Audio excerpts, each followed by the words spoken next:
Bonjour à tous et à toutes. Bienvenue à ce déjeuner de presse organisé par le Club des juristes. Donc tout de suite une mise au point. Le but de cette rencontre, ce n'est pas de vendre le projet de loi travail ni de le descendre. En un mot, vous avez en face de vous 4 personnes, dont 3 juristes, qui en principe connaissent un peu le droit du travail et qui vont essayer de décrypter les multiples questions, c'est le moins qu'on puisse dire, que pose le projet de loi travail. Et là, la question, évidemment, c'est, en ce qui me concerne, j'ai des étudiants qui m'ont souvent interrogé à Sciences Po, à la Sorbonne, sur que pensez-vous de loi El Khomri. J'avoue qu'en ce qui me concerne, on a tous notre opinion, mais là, ce n'est pas le but de l'opération. C'est la loi El Khomri, il y a des choses intéressantes, des choses moins intéressantes et des choses assez désagréables. Donc là, avoir un jugement global, je trouve ça un petit peu rapide. Alors à partir de là, par exemple, moi, ce qui m'a frappé dans les remarques que j'ai entendues ici ou là, c'est... ça va être, outre les choses excessives, le retour au 19e siècle, ou alors c'est l'instrument essentiel, lutte pour l'emploi. Exemple, c'est ce qui a justifié cette conférence de presse, c'est, il paraît que ça serait l'inversion de la hiérarchie des normes. Alors, il ne me semble pas que ça soit l'inversion de la hiérarchie des normes.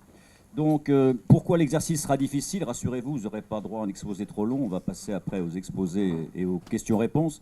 C'est premièrement, c'est un texte extrêmement volumineux. Et là, on va en parler dans un instant. Ce volume va générer sans doute des surprises, d'où les surprises qu'ont généré ce projet de loi. C'est les Français attendent un code du travail plus mince. Là, vidons l'abcès, le futur code du travail ne sera pas plus mince. Il sera, de par la nouvelle configuration du code, il sera forcément plus gros. Et c'est là l'une des questions.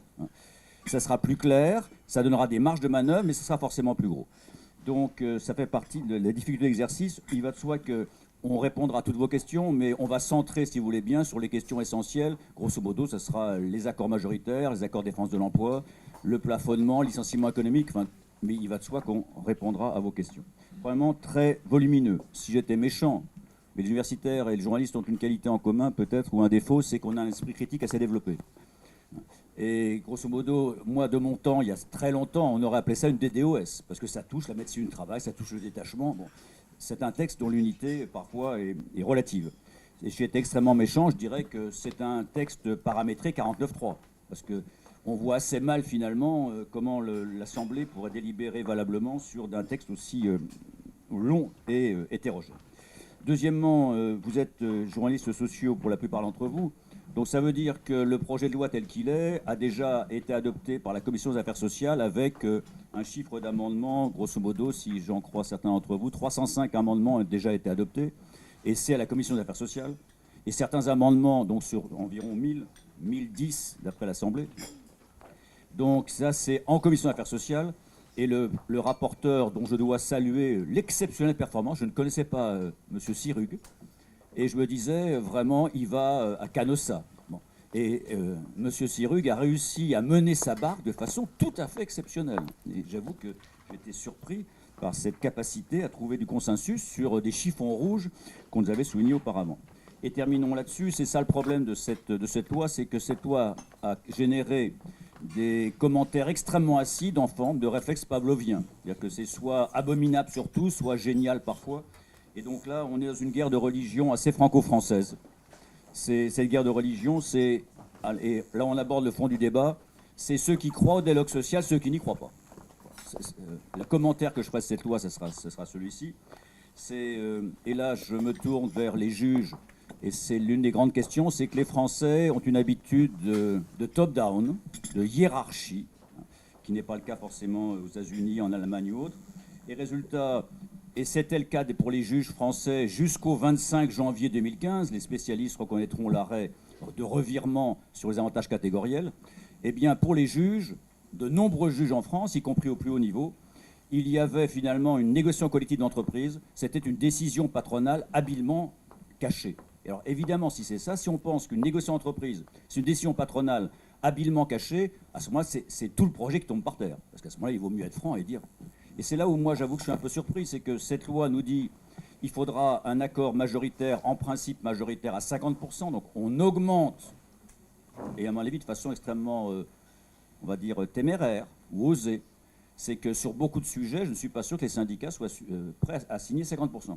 Mais on augmente à 50%, ce qui fait que la barre est extrêmement haute, Et ça veut dire que les accords négociés, moi c'est là où je suis un peu surpris, c'est que si on dit que les accords négociés, dans les commentaires que j'ai vus, c'est le patron pourra, le patron pourra, le patron pourra. Bah ça veut dire qu'une négociation collective à 50%, c'est le patron qui peut. Et moi, il me semble que dans les entreprises, y compris pas les TPE dont on parlera presque pas parce que ce n'est pas le but de la négociation, mais il me semble qu'un accord à 50% dans les entreprises de plus de 300 personnes, c'est pas facile du tout à obtenir. Du tout. Donc c'est ça la grande idée. Et il va de soi que si jamais on part du principe que la négo-entreprise, c'est une négociation avec des syndicalistes incompétents ou stipendiés par l'entreprise, à ce moment-là, tout tombe par terre. Ça va de soi. Alors, comment va se dérouler cette conférence de presse? Alors, je vous fais remarquer d'abord qu'il y a 3 femmes et un seul homme. Donc, que fait la police? Sur les sociaux, Agnès Benassi-Guéret me dit que c'est normal. Et donc, voilà comment ça va se passer. Je vais me permettre de vous infliger un exposé stratosphérique de professeur normal pendant une dizaine de minutes pour cadrer un peu la loi. L'idée générale, ça sera, quand on me dit que c'est une loi révolutionnaire dans un sens ou dans l'autre, c'est une loi qui s'inscrit exactement dans le prolongement de ce qui a démarré en 82. Si vous aimez Edgar Faure, c'est le changement absolu dans la continuité ou la continuité dans le changement. Il n'y a aucune rupture dans cette loi. Par rapport à avant, il n'y a aucune rupture. Il y a une avancée, une reculade, ça dépend, on va le voir. Mais il n'y a aucune rupture normative. Deuxièmement, je passerai la parole à Agnès Benassi-Guéret, que je remercie. Elle a plusieurs qualités. D'une part, elle est professeure d'économie à Paris 1, donc c'était forcément quelqu'un d'exceptionnel. Deuxièmement, elle est présidente déléguée du Conseil d'analyse économique qui est relié à Matignon. Et donc là, j'insiste, Agnès a bien voulu venir ici pour nous expliquer les travaux qu'ont fait le CAE et qu'est-ce qu'a fait le CAE par rapport au sujet d'aujourd'hui. Donc elle prendra la parole et je vous renvoie, si vous le souhaitez, au numéro droit social qui vient de sortir d'avril 2016. C'est un colloque que j'ai organisé avec Olivier Favreau et Pierre Cahuc, un colloque juriste-économiste. Et le sujet était droit du travail, croissance et emploi. Donc dans votre document, dans votre dossier, vous avez quelques éléments là-dessus. Et donc Agnès Benassi-Guéret nous dira en une dizaine de minutes aussi, avant de répondre à vos questions, l'opinion du CAE là-dessus. Enfin, last but pas du tout least, pas du tout, Claire Scoton est haut fonctionnaire au ministère du Travail et celle qui pilote avec Yves Struyou l'ensemble de la loi El Khomri. À partir de là, donc finalement, comme on a entendu beaucoup de choses extrêmement négatives sur El Khomri, je pense qu'on passe la parole à la défense. Donc sur les thèmes qu'on lui proposera, elle répondra à vos questions sur... Et moi, il y a plein de choses qui sont intéressantes. C'est quand j'ai vu, par exemple, dans l'avant-projet de loi, qu'on va fractionner le repos quotidien, je suis tombé de l'armoire. Parce que là, c'est fractionner le repos quotidien, alors là, on touche le fond du trou. Et puis, on se demande pourquoi. Et là, on s'aperçoit effectivement qu'il y a des cadres autonomes qui ne se couchent pas tous à 22 heures, qui prennent l'ordinateur à 21 heures. Bon. En un mot, ce que je voudrais, c'est sur certains points qui font polémique, expliquer pourquoi le législateur s'est saisi de ça. Et quand on comprend pourquoi, on n'est pas d'accord sur les solutions. On est d'accord, c'est pas ça la question. C'est qu'on comprend mieux le cheminement du législateur. Et puis, donc, ça sera Claire qui répondra à vos questions. Et puis, à ma gauche, Amel Barbara, qui est membre du Club des juristes, qui a une qualité essentielle, mais qui est aussi avocate associée au cabinet Auguste de Bouzy. Et c'est là qu'elle a créé le département droit social. Voilà. Donc, en un mot, on va commencer par une métaphore habituelle. Le droit, c'est le reflet et le modèle d'une société. C'est le reflet et le modèle. L'ensemble des lois depuis 82 sont le reflet de l'évolution de la société française. Ça veut dire que la société française est sur un modèle hiérarchique, ce qui n'est pas forcément le cas dans beaucoup d'autres pays. Et ce modèle hiérarchique avait un reflet dans les normes, qui était la hiérarchie des normes, qui était le sens unique. C'est la norme inférieure était forcément plus avantageuse que la norme supérieure. Selon l'expression d'un syndicaliste avec lequel j'ai fait cours à Paris 1, dans le cas de la formation prud'homale, moi je me tue à expliquer l'ordre public social, et il a dit, écoutez, c'est très simple, c'est plus ça descend, plus ça monte. C'est extrêmement pédagogique. Plus on descend dans les sources, plus les avantages doivent monter. Ça, c'était un sens unique, obligatoire, qui avait le mérite d'une simplicité biblique. D'accord ? C'est si t'es pas en dessous, t'es nul. Ça a duré jusqu'en 82. Et grosso modo, si j'osais, dans un rapprochement un peu inédit, c'est la loi d'aujourd'hui, le projet de loi, pardon, ça a commencé avec les lois route 82. Et donc là, je vais faire deux parties de 2 minutes. La première partie, c'est les lois Auroux sont un tremblement de terre, parce que les lois Auroux ont inventé ce qui est multiplié par 10 par la loi El Khomri, ce qu'on appelle la dérogation à la loi. Et dans un second temps, on verra que les répliques sismiques, c'est la loi de 2004, la loi de 2008 et la loi de 2016. Alors, en un mot, qu'est-ce qui s'est passé? L'acte 1, c'est le CNPF de l'époque qui vient voir M. Auroux en disant, écoutez, il va y avoir beaucoup de chômeurs, il faut favoriser la flexibilité interne plutôt qu'externe. M. Auroux a accepté ce deal et donc a autorisé ce qui était une révolution dans le travail. Une révolution, ça change tout, plus rien n'est comme avant depuis. Par accord collectif, j'insiste beaucoup, j'y reviendrai, par accord collectif, pas par accord individuel, par accord collectif. De déroger à l'époque, c'était la modulation. Donc l'idée, c'est on déroge à la loi par accord collectif. Ça, c'est 82. C'était un séisme. Pourquoi un séisme? Parce que ça veut dire que un délégué syndical avant était forcément très populaire. Il ne pouvait signer que mieux, selon l'expression de mon même délégué qui avait un sens de la formule exceptionnelle. Au pire, c'était mieux. Pourquoi au pire, c'était mieux? Même un délégué mauvais, etc., il signait un texte qui était borderline sur le plan légalité.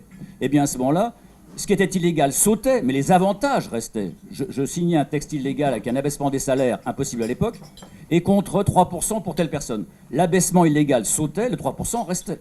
Donc, voilà pourquoi aussi les délégués syndicaux ont une fonction aujourd'hui radicalement différente. Plus rien n'est comme avant, plus rien, depuis le loi Auroux de 82. Dérogation à la loi, acte 1. Dérogation à l'accord collectif supérieur, et donc là, c'est pas la loi El Khomri, c'est la loi du 4 mai 2004, la loi Fillon. Depuis la loi Fillon, et là, c'est quand même, il faut rectifier le tir de ce que j'entends ici ou là, depuis la loi Fillon, le principe, c'est pas l'exception, le principe, c'est qu'un accord d'entreprise peut déroger à l'accord de branche. Donc la loi El Khomri va beaucoup plus loin, peut-être, mais le principe, depuis la loi du 4 mai 2004, ça fait 11 ans, c'est qu'un accord d'entreprise peut déroger. Sous réserve, je vous rappelle, des mesures anti-dumping social, je peux déroger à tout, sauf au salaire minima et aux classifications, pour éviter un dumping social au sein de la branche. Et ça, rien n'est changé dans El Khomri. Sur ce terrain-là, rien n'est changé. Ça fait 11 ans que ça existe. Ça, c'est l'acte 2. Et là, allons-y, arrivons dans El Khomri. Suivez mon regard. Acte 1, 82, je déroge à la loi par accord collectif. Acte 2, 2004, je déroge par accord d'entreprise aux accords de branche. On voit venir gros comme une maison l'acte 3, qui sera pour moi la fin du droit du travail. Et c'est pour ça qu'il faut y réfléchir. Et puis que la loi El Khomri y apporte sa pierre pour empêcher ça. L'argument est le suivant, c'est Cosette est morte, Thénardier est mort, Lointier est mort. Donc il faut changer. Et donc allons-y, et méfiez-vous de ce qu'on appelle le word choice dans certains pays étrangers, l'opt-out en droit communautaire, et nous y voilà. Est-ce qu'il ne serait pas bon que finalement, on commencerait par une catégorie de cadres, évidemment, hein. Est-ce qu'il ne serait pas bon qu'un cadre, et là je pense à mes étudiants ultra favorisés de Sciences Po, de la Sorbonne ou des Mines, ils ont des volonté d'équilibre vie professionnelle. Je vous donne un exemple réel. J'ai fait un sondage parmi mes étudiants. Donc, ils sont ultra privilégiés. En un mot, les entreprises cherchent plutôt ce type de personnage. Qu'est-ce que vous préfériez? Une prime de la convention collective de branche à 6 000 € par an ou avoir le vendredi après-midi et le lundi matin libre? La réponse a été, mais ça va de soi, quoi, d'accord? On préfère de très loin renoncer à la prime et avoir une vie professionnelle équilibrée. Donc je crois qu'il faut faire attention, et c'est là où on rejoint la loi El Khomri. C'est que ceux qui disent la loi El Khomri décentralise le dialogue social. Oui, mais elle décentralise le dialogue social. Juste ça n'a rien d'un scoop pour ceux qui connaissent, mais c'est quand même assez impressionnant, littéralement pour ceux qui ne connaissent pas. Vous savez qu'aujourd'hui, au sein de l'UE, il y a une révision qui dure depuis 10 ans, c'est la révision de la directive temps de travail. Eh bien, ceux qui ont assisté aux négociations, sur quoi elle bute, la directive, outre les temps de troisième type? Elle bute sur l'idée qui est, j'insiste, majoritaire actuellement en Europe. C'est pour ça qu'il faut faire gaffe. Majoritaire actuellement en Europe, c'est le temps de travail. Maintenant, chaque entreprise doit avoir son propre temps de travail. Chaque salarié a des desiderata différents des autres. Aujourd'hui, on ferait un vote majoritaire au sein des 28. Il y aurait une majorité pour l'opt-out. Ça veut dire, on arrête les règles générales à un personnel temps de travail, ça devient très personnel. Alors, vous m'aurez compris, si vous admettez l'opt-out individuel par rapport à la convention collective, on commencera comme ça. Après, ça sera par rapport à d'autres choses. Ça signifie que le droit du travail, on signe l'acte de décès du droit du travail. Puisque si vous dites à un salarié, et ça arrive déjà dans certains pays actuellement, hein, work choice. C'est, je te préviens, la condition d'embauche, c'est qu'on oublie la convention collective, on négocie de gré à gré. En France, ça donnerait la prime de ceci, moi je ne veux pas la payer, c'est trop cher. Qu'est-ce que tu me proposes? Qu'est-ce que tu souhaites avoir? Et j'attire votre attention là-dessus, c'est si on ne sait pas à quel point l'opt-out grimpe partout dans le monde, ben on se dit que la France est l'un des derniers pays de l'Europe, et on qualifie ça de la vieille Europe, pour la délégitimer, à s'opposer au opt-out. Donc, et là c'est pas pour vous faire peur, mais si vous fréquentez les milieux européens en particulier, l'idée c'est que si jamais on ne fait pas la négociation collective, si on ne défend pas la négociation collective, qu'à cela ne tienne, d'accord, eh bien on passera par le contrat individuel en commençant par les cadres. Donc c'est là où je crois qu'il y a une évolution auquel il faut faire très attention. Et là vous voyez où je veux en venir, quand les syndicats nous disent, on y reviendra dans la discussion si vous le souhaitez, certains syndicats, pas tous, nous disent non à la flexibilité conventionnelle, oui à l'intangibilité contractuelle, c'est ça le débat, la contestation, hein, c'est intangibilité contractuelle, flexibilité conventionnelle. Eh bien à ce moment-là, ça veut dire que ceux qui défendent ça, il ne faudra pas pleurnicher demain en disant si tu veux défendre le contrat de travail ou l'idée qu'elle est bonne, d'accord? Puisqu'à ce moment-là, moi ça me va très bien de défendre le contrat de travail versus la convention collective, d'accord? Là, ça sera la vraie révolution. Ça, c'était l'évolution des accords, avec une évolution qui est inscrite, et je crois que la loi El Khomri pourrait participer à éviter cette évolution qui sera l'acte de décès du droit du travail. Terminons avec l'évolution des acteurs, allons-y. Le délégué syndical, c'est la seconde partie, la dernière, rassurez-vous. Le délégué syndical, avant 82, il était mauvais, c'était pas grave. Aujourd'hui, quand il est mauvais, il signe des accords extrêmement dérogatoires qui s'imposent, dans les circonstances qu'on verra, à ses camarades. Résultat, automatiquement, et là on est en plein dans les conneries, on va démarrer par ça dans le premier sujet, c'est avant la question d'où tu parles, tu représentes combien de personnes? Alors je vous rappelle qu'avant 82, j'ai été nommé délégué syndical parmi le club des 5, FO, CGT, CFDT. J'ai été nommé il y a 22 ans, j'avais peut-être 8 syndiqués. Aux dernières élections, j'avais fait 3%, je signais et la convention collective était automatiquement applicable à 100%. Pourquoi ce système, qui était grotesque à l'étranger, a fonctionné? Parce qu'au pire, c'était mieux. Quelle que soit sa représentativité, finalement, il arrachait 2%. On aurait pu avoir 4. Mais bon, c'était toujours ça de prix. Là, si vous voulez, avec les accords dérogatoires de 82, 2004, quand il signe un accord, ça peut être extrêmement dérogatoire, puisque l'accord peut déroger à la loi et l'accord de d'entreprise peut déroger à l'accord de branche. Ce qui fait une problématique. À partir de là, donc, c'est ça la loi de 2008. La loi de 2008, c'est une réplique sismique. Une réplique sismique de la révolution de 82. C'est on va contrôler la légitimité des acteurs et des accords. Et là, c'est le tiercé habituel, 10, 30, 50. Premièrement, on ne négocie pas avec des syndicalistes qui ont fait moins de 10, des suffrages exprimés. Je vous rappelle qu'à la RATP, juste un chiffre, hein, en clair, cette loi a eu des effets assez inattendus, hein, y compris à l'égard des 2 syndicats qui ont signé leur position commune. La CFDT a disparu de la RATP. La RATP n'a plus de délégués syndicaux et CFDT, parce qu'elle a fait moins de 10%. À Douai, pendant 3 ans, la CGT a disparu. Ils avaient présenté 2 listes qui ont fait chacune, grosso modo, 9%. Ça a reconfiguré. Donc on a voulu légitimer les acteurs. Les accords, et j'en termine par là, 30% au minimum, et là vous me voyez venir, avec un droit d'opposition à 50% des suffrages exprimés. Madame El Khomri souhaite, à une vitesse plus lente qu'au début, augmenter le seuil de légitimité des accords à 50%. Et j'en terminerai par là. Pourquoi légitimer ce seuil? Pourquoi ce seuil de 50? Et ça me fera une transition vers l'exposé d'Agnès.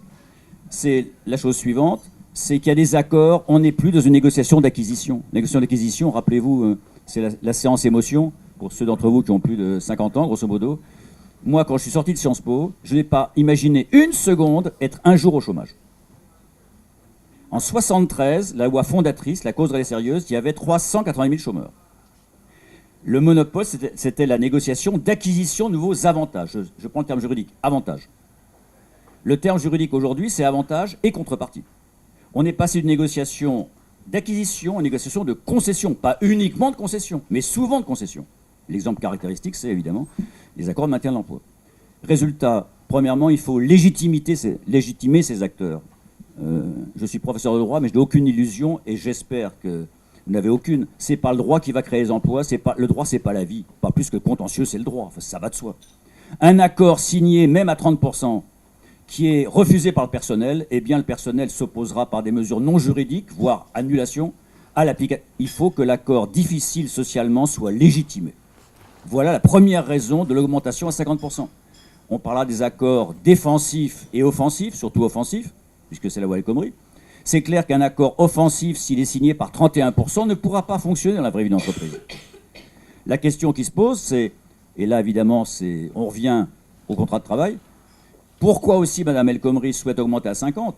Ben, ça on le dit moins fort, mais depuis que le seuil est à 50, on s'en doute. C'est pour faire plier les contrats de travail. La question est, je ne vais pas vous partir dans un exposé de droit, mais l'idée qu'une convention collective puisse modifier le contrat de travail, sur le plan juridique, c'est même pas plaidable. Donc, puisqu'on ne peut pas faire plier le contrat de travail, on va faire plier le salarié. C'est ça l'idée. Et comment faire plier le salarié, puisqu'on ne peut pas faire plier le contrat de travail ? Eh bien, on va le désinciter, comme dirait ma voisine, massivement à refuser. Et c'est là où il y a des choix qui sont un peu brutaux. J'ai eu l'honneur de faire partie de la commission Combrexel, et la commission Combrexel a abordé ce sujet. Je vais prendre l'exemple le plus pédagogique, parce que c'est là-dessus que tout a démarré. J'ai une entreprise de 300 personnes qui va déposer le bilan. Ce qui m'arrangerait, c'est faire un licenciement assez rapidement. 2 syndicats me disent, on va tenter un accord de maintien de l'emploi. Donc vous savez que les statistiques montrent qu'il n'y en a pas beaucoup qui sont signés, justement pour ça.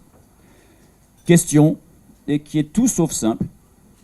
Que faire je pense à une entreprise d'Alsace, AME sur 1000 personnes, 150 personnes disent, donne-moi mon compte.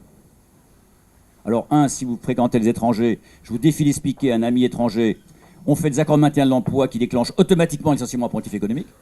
C'est difficilement explicable. Automatiquement. 2, est-ce qu'il faut encourager, parce que quel est le profil de ces personnes ? Ces personnes sont généralement soit des personnes qui visent une retraite, okay, ça c'est vieux comme les Français. 2, soit c'est des personnes qui ont les moyens intellectuels, financiers de rebondir ailleurs. En clair, ce sont les meilleurs collaborateurs. Et donc la question c'est, est-ce qu'on doit encourager ces départs ou dissuader ces départs ? Réponse de la loi de Sapin de 2013 et El Khomri, on va tout faire pour décourager les départs. Ce qui veut dire que c'est du lourd, hein. C'est présomption de cause réelle et sérieuse, c'est du lourd. En clair, tu n'auras rien au prud'homme. 2, tu n'auras pas de PSE, tu n'auras pas de plan de départ volontaire, tu auras un licenciement individuel, maintenant économique, sans obligation de reclassement, sans obligation d'adaptation. Mais la question est, oui, mais comment faire autrement ? Si je fais des accords offensifs ou défensifs, où les meilleurs collaborateurs en profitent, surtout si c'est une reprise, pour dire « take the money and run », ça veut dire qu'on va déstabiliser l'entreprise. Vous aurez compris que ce thème, cette loi est extrêmement importante. Et pour terminer, la question qui se pose, c'est... moi, ce qui me frappe, c'est que toute la France attendait une chose, et vous êtes journaliste, vous savez très bien comme ça, hein, c'était tout a démarré par le code obèse, le code trop gros, le code incompréhensible, qui tue les PME. Là, évidemment, ce que je reprocherai à cette loi, c'est que les objectifs sont pour le moins flous. Pour le moins flous. Donc, allons-y. Premièrement, simplification du droit du travail. La réponse, et là, évidemment, je vais passer dans 10 minutes la parole à Claire pour répondre à vos questions. Claire Scoton, mais il va de soi que si vous attendez une simplification du code, la réponse sera non. Le code sera plus clair, mais il sera automatiquement plus long. Et un mot d'explication, pourquoi il sera automatiquement plus long ? Parce que si vous voulez qu'il soit plus court, il faut abroger les normes. En un mot, vous abrogez les 35 heures et vous dites il y a une totale liberté. À ce moment-là, ça sera très bref. Mais si on garde les normes, qu'on ne les abroge pas, c'est forcément une série de dérogations. Donc, la simplification, ça, peut-être, l'amaigrissement, sans doute pas. Deuxièmement, les effets à court terme, et c'est là où, bon, à court terme, faible. Chômage. Laurent Berger a bien dit que, bon, c'est pas le lendemain du vote de la loi El Khomri que subitement le chômage va baisser de 500 000 personnes. C'est un effet à très long terme. Plus de consensus égale moins de contentieux. Bon. Deuxièmement, flexibilité, accord offensif. Je vous rappelle que les accords de maintien de l'emploi ont un succès mitigé, on va dire. Parce que pas beaucoup de syndicalistes, et on les comprend, sont prêts à signer un accord collectif etc. Enfin, moi, le seul aspect qui m'apparaît immédiatement opérationnel, c'est l'aspect réactivité des entreprises françaises. Pourquoi ? Et c'est l'aspect, donc, durée du travail. C'est vrai qu'auparavant, alors là, on pourra en reparler, mais l'idée de demander l'autorisation à l'inspecteur, l'idée de, dans un accord collectif, de donner la possibilité de prévoir les événements et de le mettre en œuvre immédiatement, c'est un aspect de réactivité qui est intéressant. Voilà, j'en ai terminé. Il n'y aura que 2 exposés, mais Agnès Benassi-Kéré donc va vous dire en 2 mots, du côté du CAE, qu'est-ce qu'on a à dire sur ce qu'on appelle, de façon un petit peu, vous savez, l'ANI de 2008 parlait du marché de l'emploi. Est-ce que le droit du travail peut avoir un effet sur le marché de l'emploi? Vaste programme. Agnès. Merci beaucoup. Merci. Vous m'entendez? Oui. Merci pour l'invitation. Je suis très impressionnée d'avoir parlé avec des jurys. Je vais essayer de soigner mon langage et mon vocabulaire. Donc, en effet, je préside le Conseil d'analyse économique. Je précise qu'il est totalement indépendant du gouvernement. Et donc, tout ce que je vais dire, et en plus de ce que je vais dire, n'engage pas le CAE en tant que tel, mais c'est mon point de vue personnel. Donc, c'est plutôt en tant qu'universitaire, finalement, qu'en tant que présidente du CAE, même si je répondrai volontiers sur des questions qui concernent le CAE. C'est un point qui est très important. Je pense que dans le monde de la presse, on ne se rend pas compte à quel point c'est difficile de faire vivre un think tank de manière vraiment totalement indépendante. Et donc c'est très important, lorsque vous parlez du CAE, si jamais vous parlez du CAE, de bien mentionner qu'il est indépendant du gouvernement, puisque après, sinon, ça tue en fait contre le CAE. Donc voilà, c'est une petite parenthèse. Alors, donc je crois que la question que vous vous posez tous, c'est est-ce que cette loi El Khomri peut éventuellement augmenter l'emploi, réduire le chômage, qu'est-ce que ça peut faire donc sur ce fameux marché du travail? Alors, en fait, je vais un peu vous décevoir parce que c'est vrai que la littérature économique n'est pas complètement claire sur l'impact d'une plus grande facilité, moindre protection des emplois, protection des travailleurs plutôt que des emplois, et l'impact sur l'emploi lui-même. Il y a des travaux qui ont été faits sur les États-Unis qui montraient que ça augmentait l'emploi, qui avaient profité du fait qu'il y avait des changements de législation qui étaient différentes selon les États. Et donc, il y avait tiré parti donc, de ces différences de législation de part et d'autre d'une frontière entre 2 États, et qui a montré que ça a augmenté véritablement l'emploi. Mais il y a des travaux qui sont moins conclusifs sur le volume total de l'emploi. Par contre, ce que disent les travaux économétriques sur ce sujet, c'est que eh bien, ça a un effet positif clairement sur les personnes qui sont en marge de l'emploi. Donc là, on parle des jeunes, on parle des femmes, des personnes, des minorités qui donc accèdent plus facilement à un emploi stable. Donc ça, c'est quand même peut-être quelque chose qui n'a pas été suffisamment bien expliqué, que c'est moins le volume total de l'emploi que la distribution et le fait de raccrocher ces wagons, de raccrocher les wagons du marché de l'emploi, de permettre plus facilement les transitions vers des emplois stables.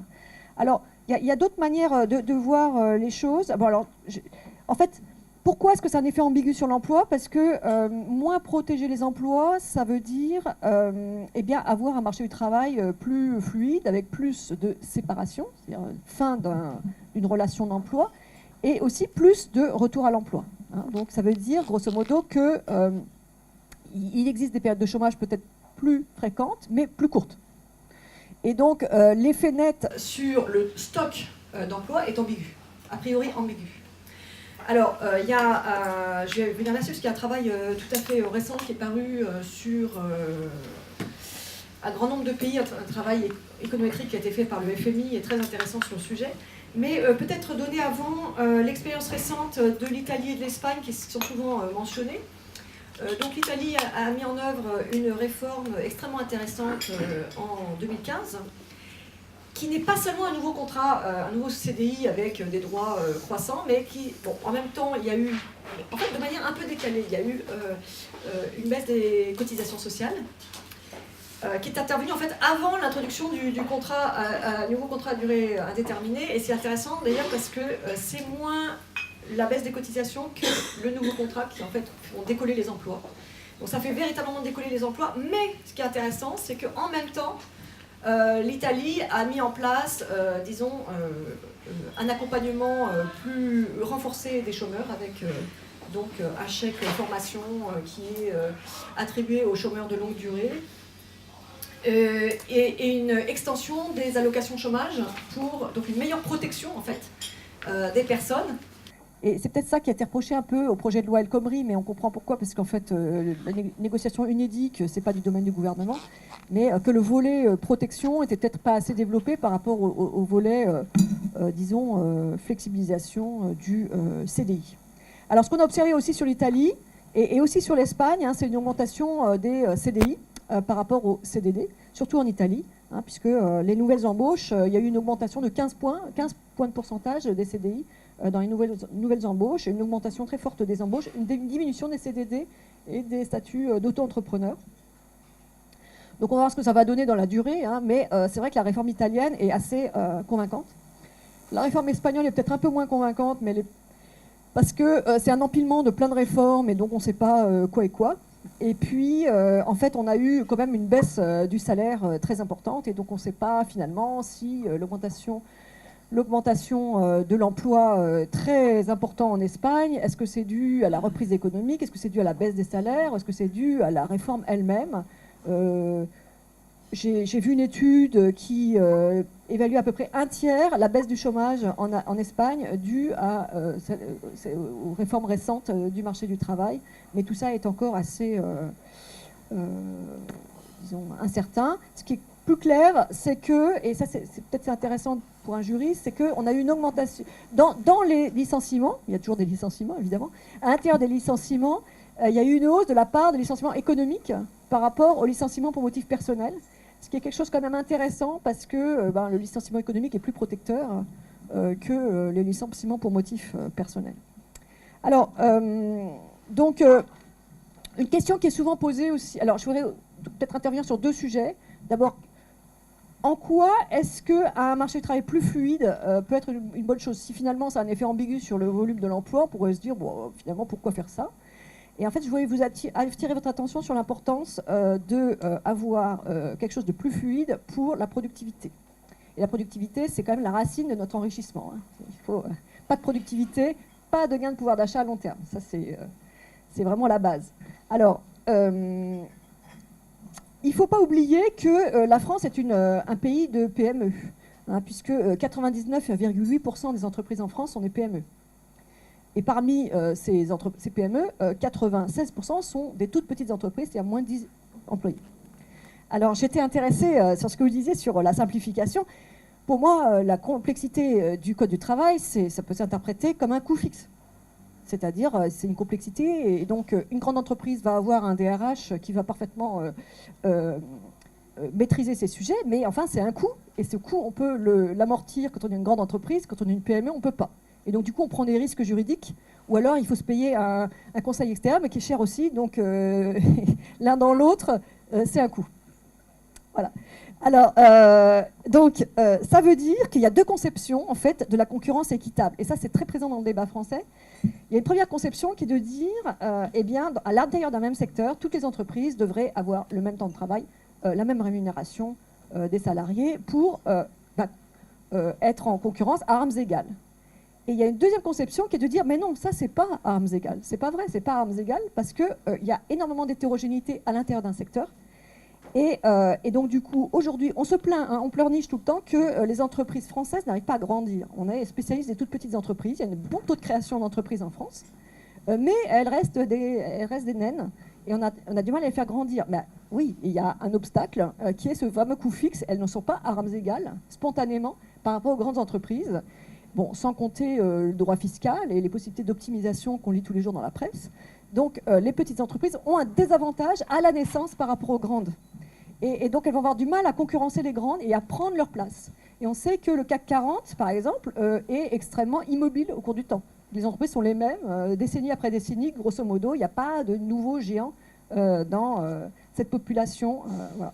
Alors, en quoi c'est un problème pour la productivité? Parce qu'on sait que les gains de productivité, ce n'est pas la mer qui monte, hein, c'est des nouvelles entreprises qui remplacent les anciennes.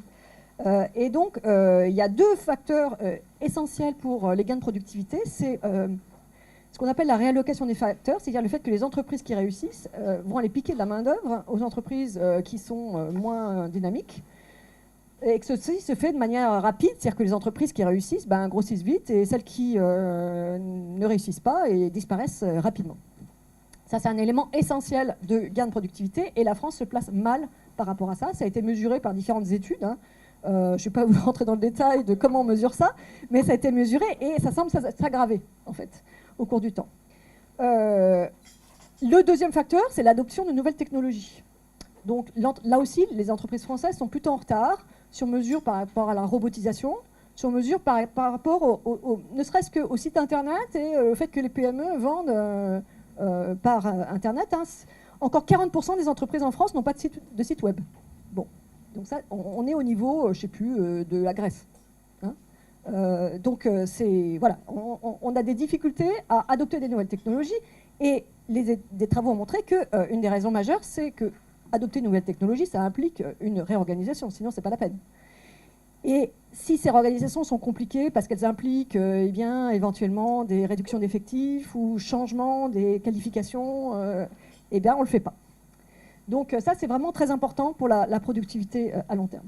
Et je voudrais juste terminer sur un point qui aussi est discuté aujourd'hui, c'est est-ce que, et vous en avez parlé, est-ce que cette loi peut à court terme entraîner plus de récession? D'accord? Alors, quels sont les arguments? En fait, les arguments théoriques, ils vont dans les deux sens. Il y a des arguments pour dire, ah bah oui, ça va faire pression à la baisse sur les prix, sur les salaires et sur les prix, ça va alimenter la déflation, et comme les taux d'intérêt ne peuvent pas baisser plus bas, eh bien, le taux d'intérêt réel, l'écart entre le taux d'intérêt et le taux d'inflation va monter, et ça va décourager l'investissement, et ça va être récessionniste. Ça, c'est un premier argument. Il y a un deuxième argument qui dit l'inverse, qui dit, ah bah, à long terme, ça va nous donner des gains de productivité, et donc le revenu, on sait qu'il va monter à long terme. Et bien, comme on a encore des banques qui sont plutôt solides en France, finalement, eh bien, on va pouvoir emprunter et consommer tout de suite, donc soit dans les entreprises, soit pour les ménages, consommer tout de suite ces gains de pouvoir d'achat. Et ça, c'est plutôt des effets expansionnistes. Et donc, finalement, la théorie, c'est un partout. Hein. Il y a un argument dans un sens et un dans l'autre. Finalement, c'est une question empirique. Et justement, c'est là que je voulais en venir au travail du FMI qui a été publié la semaine dernière, dans le cadre des réunions de printemps, là, qui fait un panel sur 26 pays sur la période 70-2014 et qui donc un travail économétrique très fouillé et qui regarde l'effet de différentes réformes à court terme et à long terme. Et donc on voit que les réformes de type El Khomri, enfin bon, même si c'est composite, alors là on prend donc la libéralisation du licenciement, en moyenne n'a pas d'effet à court terme sur l'emploi, à court terme, a un effet positif à long terme.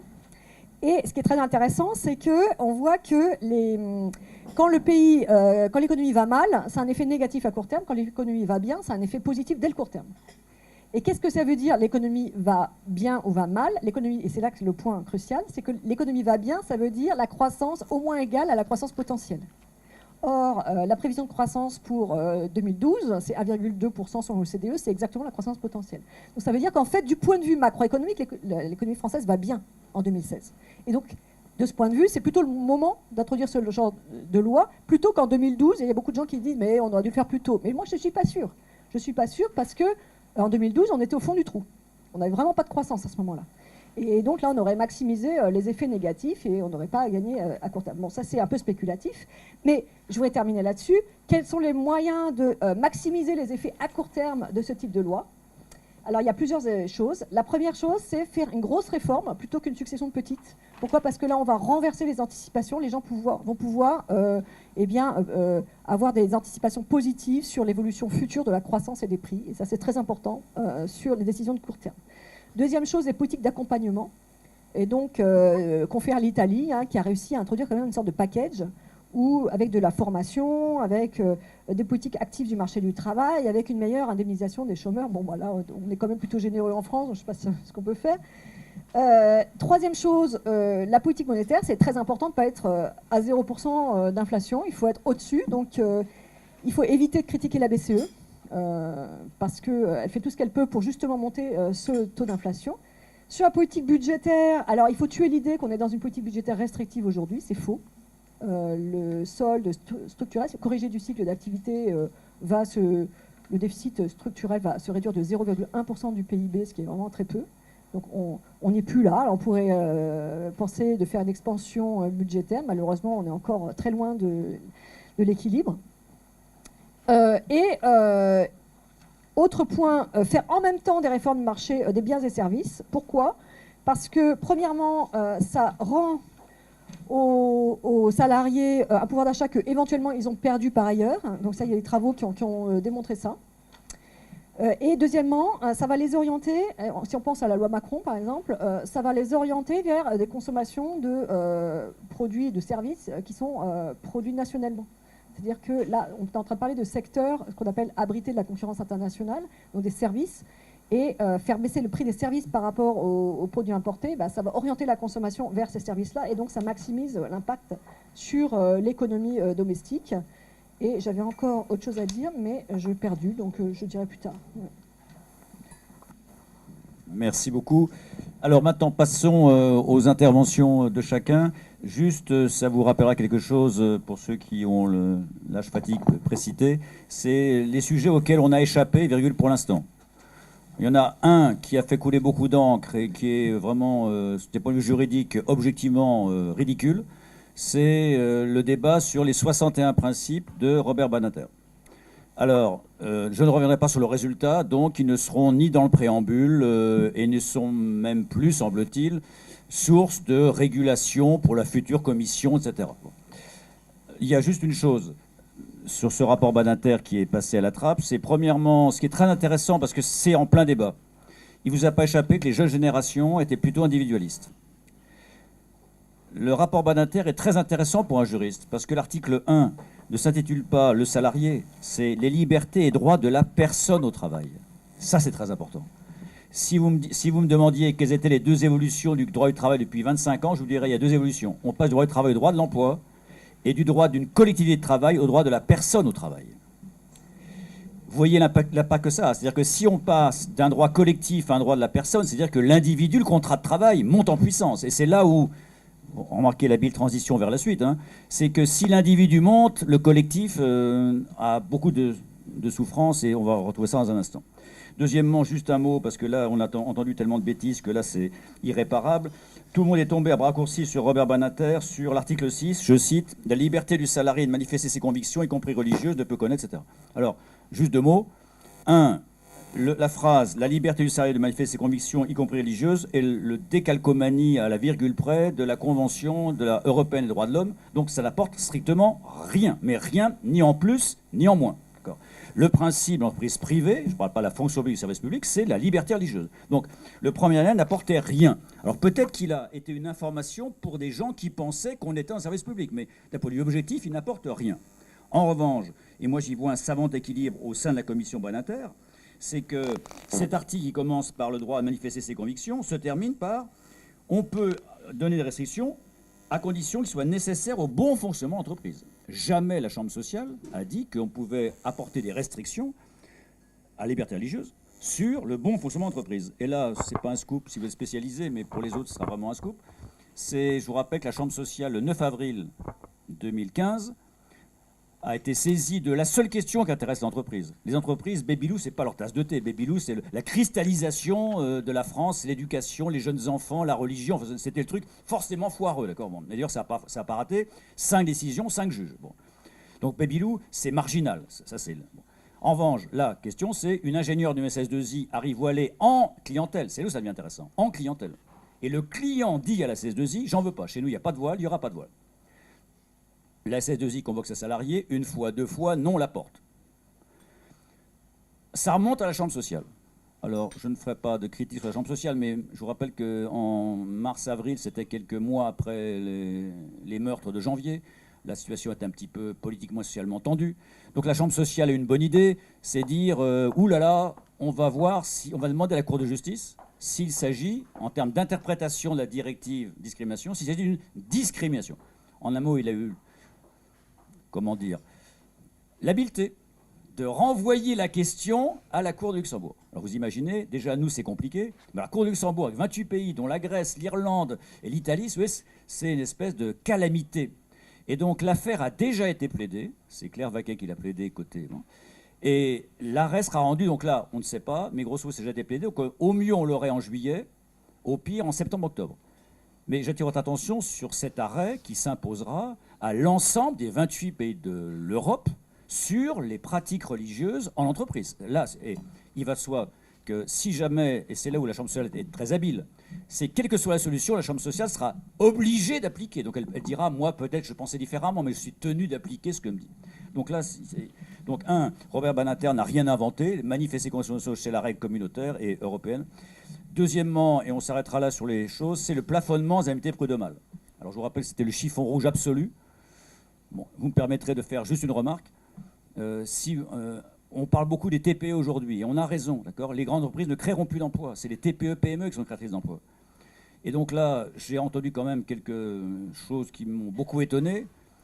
Un patron qui a 2 vendeuses, eh bien, il n'a pas l'avocat, Barbara, ou le service juridique qui lui fait éviter la bêtise. Je donne un exemple, vraiment.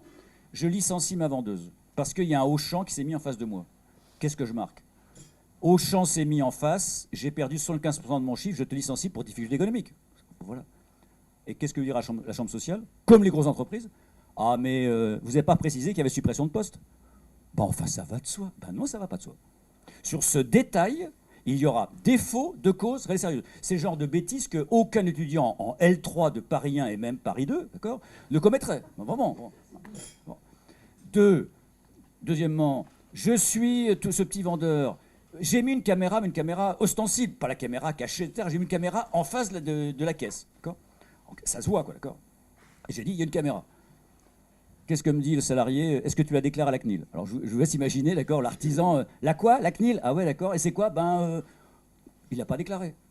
Sur ce seul argument, la vendeuse qui a piqué dans la caisse, c'est l'arrêt de la pomme pour ceux qui connaissent, d'accord. Eh bien, il n'y aura, si c'est la seule preuve, on ne pourra pas licencier. Alors je sais bien que c'est légal, mais en un mot, ce que je ne supporte pas d'en dire, c'est que un licenciement illégal va pouvoir être acheté. Non, c'est plus compliqué que ça. Un PME, ce qu'a très bien démontré Agnès Benassi-Kéré, c'est qu'une PME n'a pas les moyens juridiques de faire face à une complexité, d'accord, que maîtrise parfaitement bien, mais parfaitement bien. Et donc, si vous connaissez des patrons de TPE, excusez-moi, je suis professeur de droit, mais ça n'empêche pas que le droit n'est pas la vie. C'est pas la vie, le droit, d'accord. C'est pas la vie. Il y a plus loin que le droit. La technique juridique, c'est pas le droit, d'accord. Faut pas être obsédé textuel. Bon. Et donc là, le petit patron qui se fait condamner à 15 mois de salaire alors qu'il a vu la vendeuse piquer 500 €, c'est légal. Mais c'est ressenti comme quelque chose de parfaitement écœurant. Il y a un vrai souci, et c'est pour ça que je regrette beaucoup la décision du Conseil constitutionnel. Parce que maintenant, on n'en parlera plus, mais on ne peut plus, selon le seuil d'entreprise, plafonner ou pas plafonner.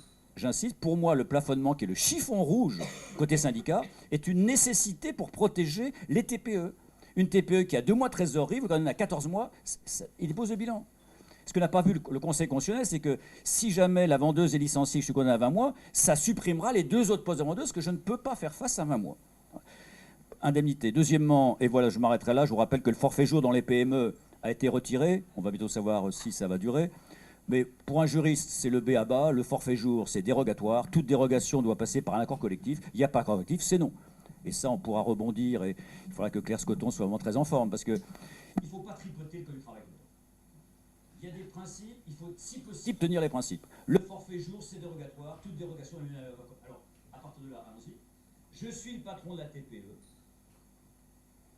J'ai un ingénieur. Eh bien, lui, il ne pourra pas être en forfait jour pratiquement s'il n'y a pas d'accord de branche. Bon. Deuxième exemple du respect des règles, et c'est la transition sur les accords collectifs. On me dit que maintenant, il faudrait un référendum après. C'est le sujet que va aborder Claire maintenant. Je vois très bien, moi qui suis professeur, c'est la session de septembre pour les nuls, quoi. C'est si je rate juin, j'ai 30%, mais je risque, j'ai une session de rattrapage. Ok. Mais là, sur ce terrain-là, sur l'économie, moi j'ai du mal. Parce que tout a changé en 2008. Avant 2008, je pouvais dire, tu représentes quoi? Tu as eu combien de voix? 3%. Alors 3%. Maintenant, par définition même, les opposants ont obtenu sur leur liste plus de 50% des voix. Par définition. Donc leur dire, oui mais maintenant tu ne représentes plus vraiment 50%, on va faire appel au peuple. Je crois que c'est que cette démocratie participative qui tire le tapis sur les pieds de la mission représentative, c'est un mauvais calcul. Donc là, j'ai pas beaucoup facilité le travail de Claire Scoton. Alors, maintenant on rentre dans le débat. Donc Claire, en 3 minutes, 4, sur les accords collectifs de maintien de l'emploi, quel lapsus, défensif, et puis après on passe aux questions-réponses. Accord collectif, licenciement économique pour démarrer, si ça vous convient. Puis après, on fera ce que vous voulez. Merci beaucoup, Jean-Emmanuel. Est-ce que j'ai quand même droit à un petit mot de défense par rapport notamment aux objectifs que vous avez qualifiés de flous de la loi? Simplement pour rappeler que cette loi, elle a pour origine un constat, même deux, un taux de chômage structurel inquiétant dans notre pays et un flux d'embauche qui repose aujourd'hui principalement sur des contrats courts, des CDD principalement, dont la durée est de plus en plus réduite. Et donc un déclin du flux d'embauche en CDI. Ça ne veut pas dire que c'est la fin du CDI. On a aujourd'hui 87% des salariés qui sont en CDI. C'est vraiment l'immense majorité des actifs, puisque le salariat est aussi la forme principale d'emploi en France. Mais malgré tout, effectivement, c'était un constat qui nécessitait d'agir.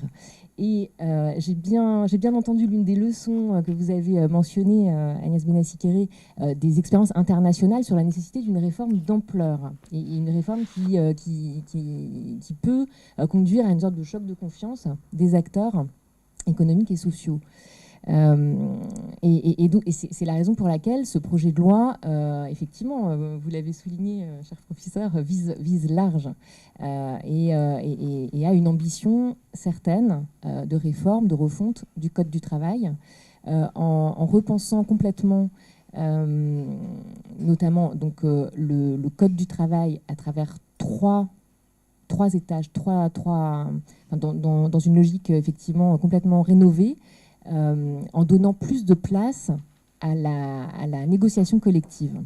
Donc en fixant des principes clés, indérogeables, ce qu'on appelle l'ordre public, ensuite en renvoyant à la négociation collective, et notamment d'entreprises, la réalisation, la mise en œuvre de ces principes, et enfin en fixant un supplétif, donc des normes qui vont s'appliquer à défaut d'accord et qui correspondent en fait au Code du travail actuel. Donc, lorsqu'on dit qu'il y a inversion de la hiérarchie des normes, c'est pas si vrai finalement. C'est plus, on accorde davantage de place à la négociation collective et complètement, effectivement, dans la continuité des réformes qui ont été menées depuis 1982, depuis les lois Auroux, depuis la loi de 2004, depuis la loi de 2008. Et pourquoi est-ce qu'on s'inscrit dans ce mouvement ? Tout simplement parce qu'on cherche à encadrer de façon effective les relations du travail, en faisant le pari effectivement du collectif sur l'individuel, en faisant le pari du dialogue social sur la réforme du contrat de travail et du dialogue bilatéral entre un salarié et son employeur. Un dialogue qui serait un peu inégal. Donc là, c'est une réforme, comme les dernières réformes, qui fait le pari du dialogue social et d'une négociation entre un employeur et les représentants des salariés. Donc, lorsqu'on entend que c'est une réforme qui va laisser davantage d'arbitraire à la décision unilatérale de l'employeur, c'est absolument faux. C'est absolument faux. Les réformes qui sont entreprises dans ce projet de loi reposent vraiment sur l'accord collectif, et que sur l'accord collectif. Donc ça, c'était un élément important à rappeler sur la simplification du code. Alors effectivement, il a beaucoup été question il y a quelques mois de la taille du code du travail. On comparait la taille du code du travail français à la taille du code du travail suisse, par exemple. Je ne sais pas pourquoi on ne compare pas le code général des impôts français aux autres codes. Il est tout aussi imposant. Alors, effectivement, je vous demanderai de ne pas juger cette réforme à la taille finale du Code du travail, puisque le fait de réécrire en fait, avec ces trois étages les différentes normes nécessite, pour introduire un peu de pédagogie dans la complexité qui a été évoquée à l'instant, dans la complexité des règles, nécessite en fait un peu plus de pages et de place. Mais finalement, ce qui compte, c'est le résultat, à savoir, est-ce qu'un employeur, par exemple, de TPE-PME, qui ne peut pas se payer les services d'un cabinet d'avocats spécialisé, est-ce que pour lui, il sera plus sécurisant demain d'embaucher un CDI ou pas ? Est-ce qu'il va pouvoir être sécurisé sur les raisons éventuelles d'un licenciement s'il y a retournement du carnet de commandes, retournement de conjoncture pour lui? Est-ce qu'il va pouvoir bénéficier d'un appui de l'administration lorsqu'il se pose une question sur le droit du travail? C'est aussi une disposition qui est prévue par le projet de loi. Donc effectivement, pour toutes ces raisons, le Code et le projet de loi prévoient un certain nombre de dispositions supplémentaires. Sur le fait qu'il s'agirait d'une loi calibrée pour le 49.3. Alors là, cher professeur, les débats en commission des affaires sociales montrent rigoureusement l'inverse. Pour ceux qui ont un peu suivi, donc non seulement ce projet de loi a été voté par la majorité, mais a été amendé dans un sens, je crois qu'on peut le dire, tout à fait positif, à la fois en renforçant les aspects protecteurs du projet de loi, par exemple sur le compte personnel d'activité, sur le droit à la déconnexion, on pourra y revenir, et puis en prévoyant des mesures spécifiques précisément pour les TPE-PME, qui emploient aujourd'hui quand même près de 50% des salariés et qui sont confrontés, je n'y reviens pas, à des difficultés toutes particulières de gestion des ressources humaines.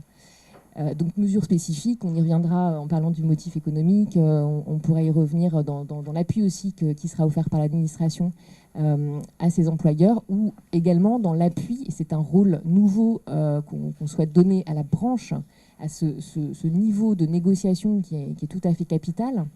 Donc la branche, un niveau professionnel par secteur, qui aura la possibilité de réaliser des accords types pour pallier les difficultés à négocier dans ces petites entreprises. Voilà, donc un petit exposé liminaire avant d'attaquer le sujet que vous m'invitez à introduire. Très rapidement, tout à fait. Très rapidement, donc sur accord majoritaire, je n'ai pas grand-chose à rajouter à ce que vous avez parfaitement dit, à savoir donc, la nécessité de renforcer... Ah, vous ne m'entendez pas? D'accord. Accord majoritaire, très rapidement, donc, parce que je n'ai pas grand-chose à rajouter par rapport à ce qu'a très bien dit Jean-Emmanuel Rey. Donc la volonté du gouvernement, c'est de renforcer la légitimité des accords collectifs, dans la continuité des réformes qui ont été menées pour renforcer aussi la légitimité de ceux qui négocient ces accords, à savoir la légitimité des organisations syndicales et des délégués syndicaux. Donc dans la continuité de la loi de 2008 notamment.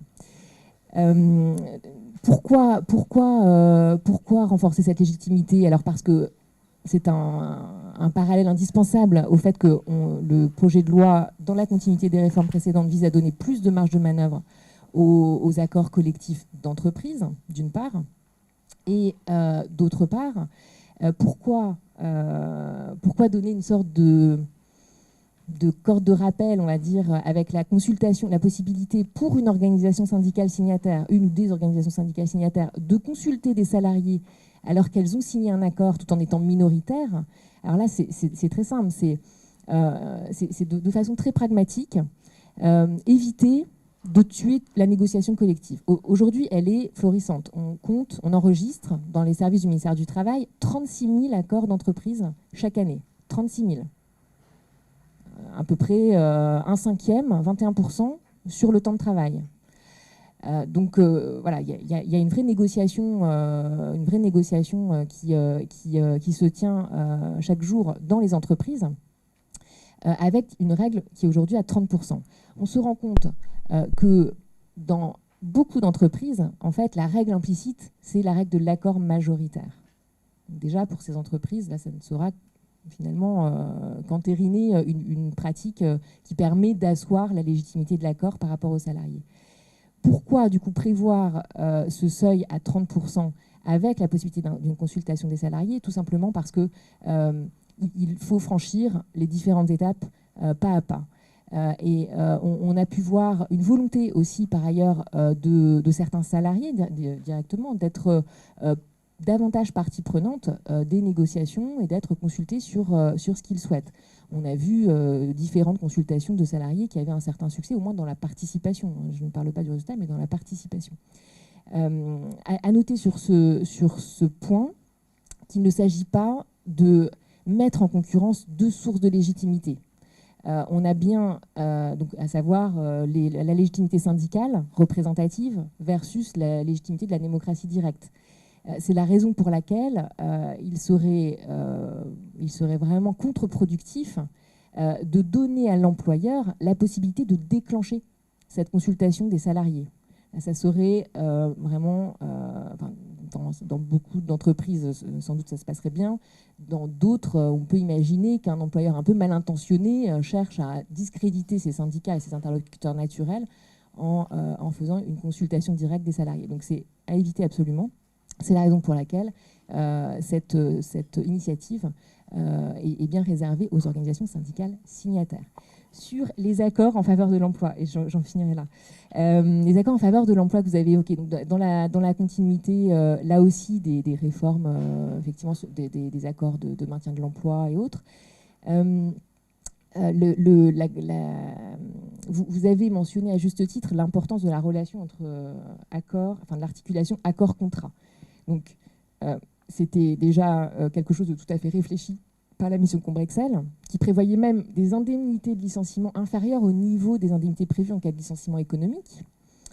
Donc là, pour contrecarrer vraiment une idée reçue qu'on entend sur beaucoup de plateaux de télévision et dans certains médias, il n'y a pas aujourd'hui de différence entre les indemnités légales pour motif économique et indemnités légales pour motif personnel. Et même au niveau conventionnel, on a regardé les principales conventions collectives. En fait, souvent maintenant, les indemnités sont alignées. Donc, ce n'est pas ça la différence. Mais effectivement, là, l'idée, c'est de dire que le collectif doit primer sur l'individu.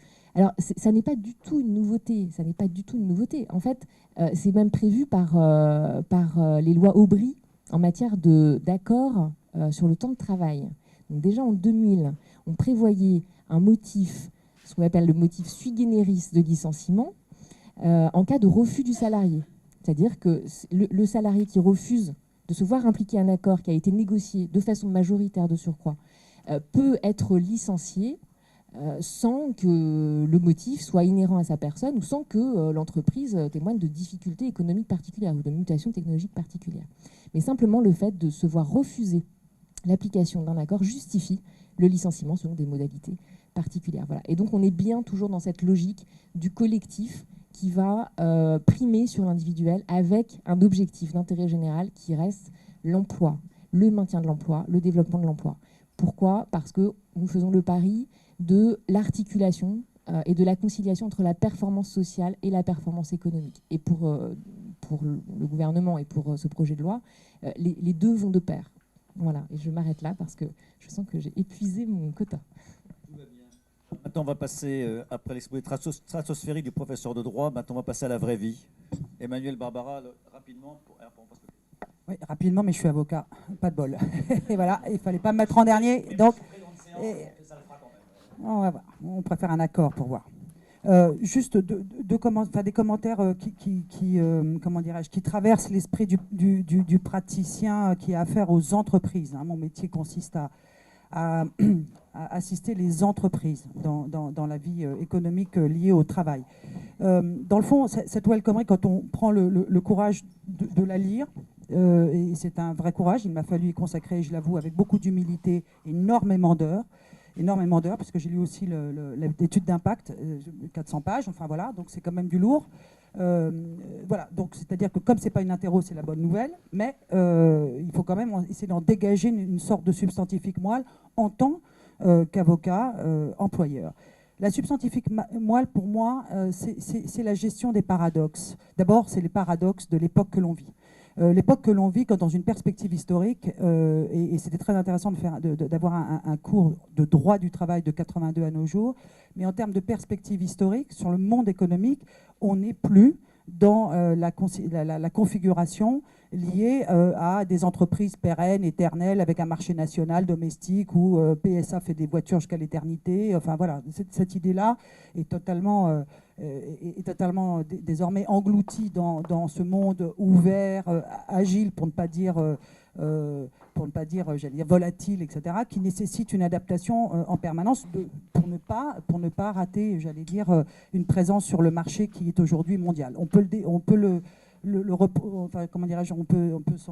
s'en émouvoir, mais c'est ainsi, et les entreprises françaises doivent prendre leur part, et c'est ce qu'on appelle la compétitivité, et il se trouve qu'elle est plutôt mondiale. Donc dans ce cadre-là, forcément, les choses ont changé, et le contrat de travail à durée indéterminée entendu comme éternel, il suffit pour cela de regarder les conventions collectives, ou assortissant les indemnités de licenciement de sommes importantes dès lors que l'on franchit les 20 ans, 25 ans, tout ça, c'est quand même, on sent intuitivement que le contrat à durée indéterminée, même si on veut continuer à le promouvoir, ne peut plus atteindre ces durées-là. Et en plus, ça tombe bien parce qu'en termes de génération, les jeunes gens auxquels Jean-Emmanuel Ray a affaire, et moi incidemment pour quelques cours aussi ailleurs, eh bien, c'est pas leur idée de rester éternellement au même endroit, etc. C'est pas leur idée, ils sont pas dans cette idée-là. Donc finalement là-dessus, bref, donc au plan contextuel, qu'est-ce que l'on voit qui est intéressant en termes de prise en compte?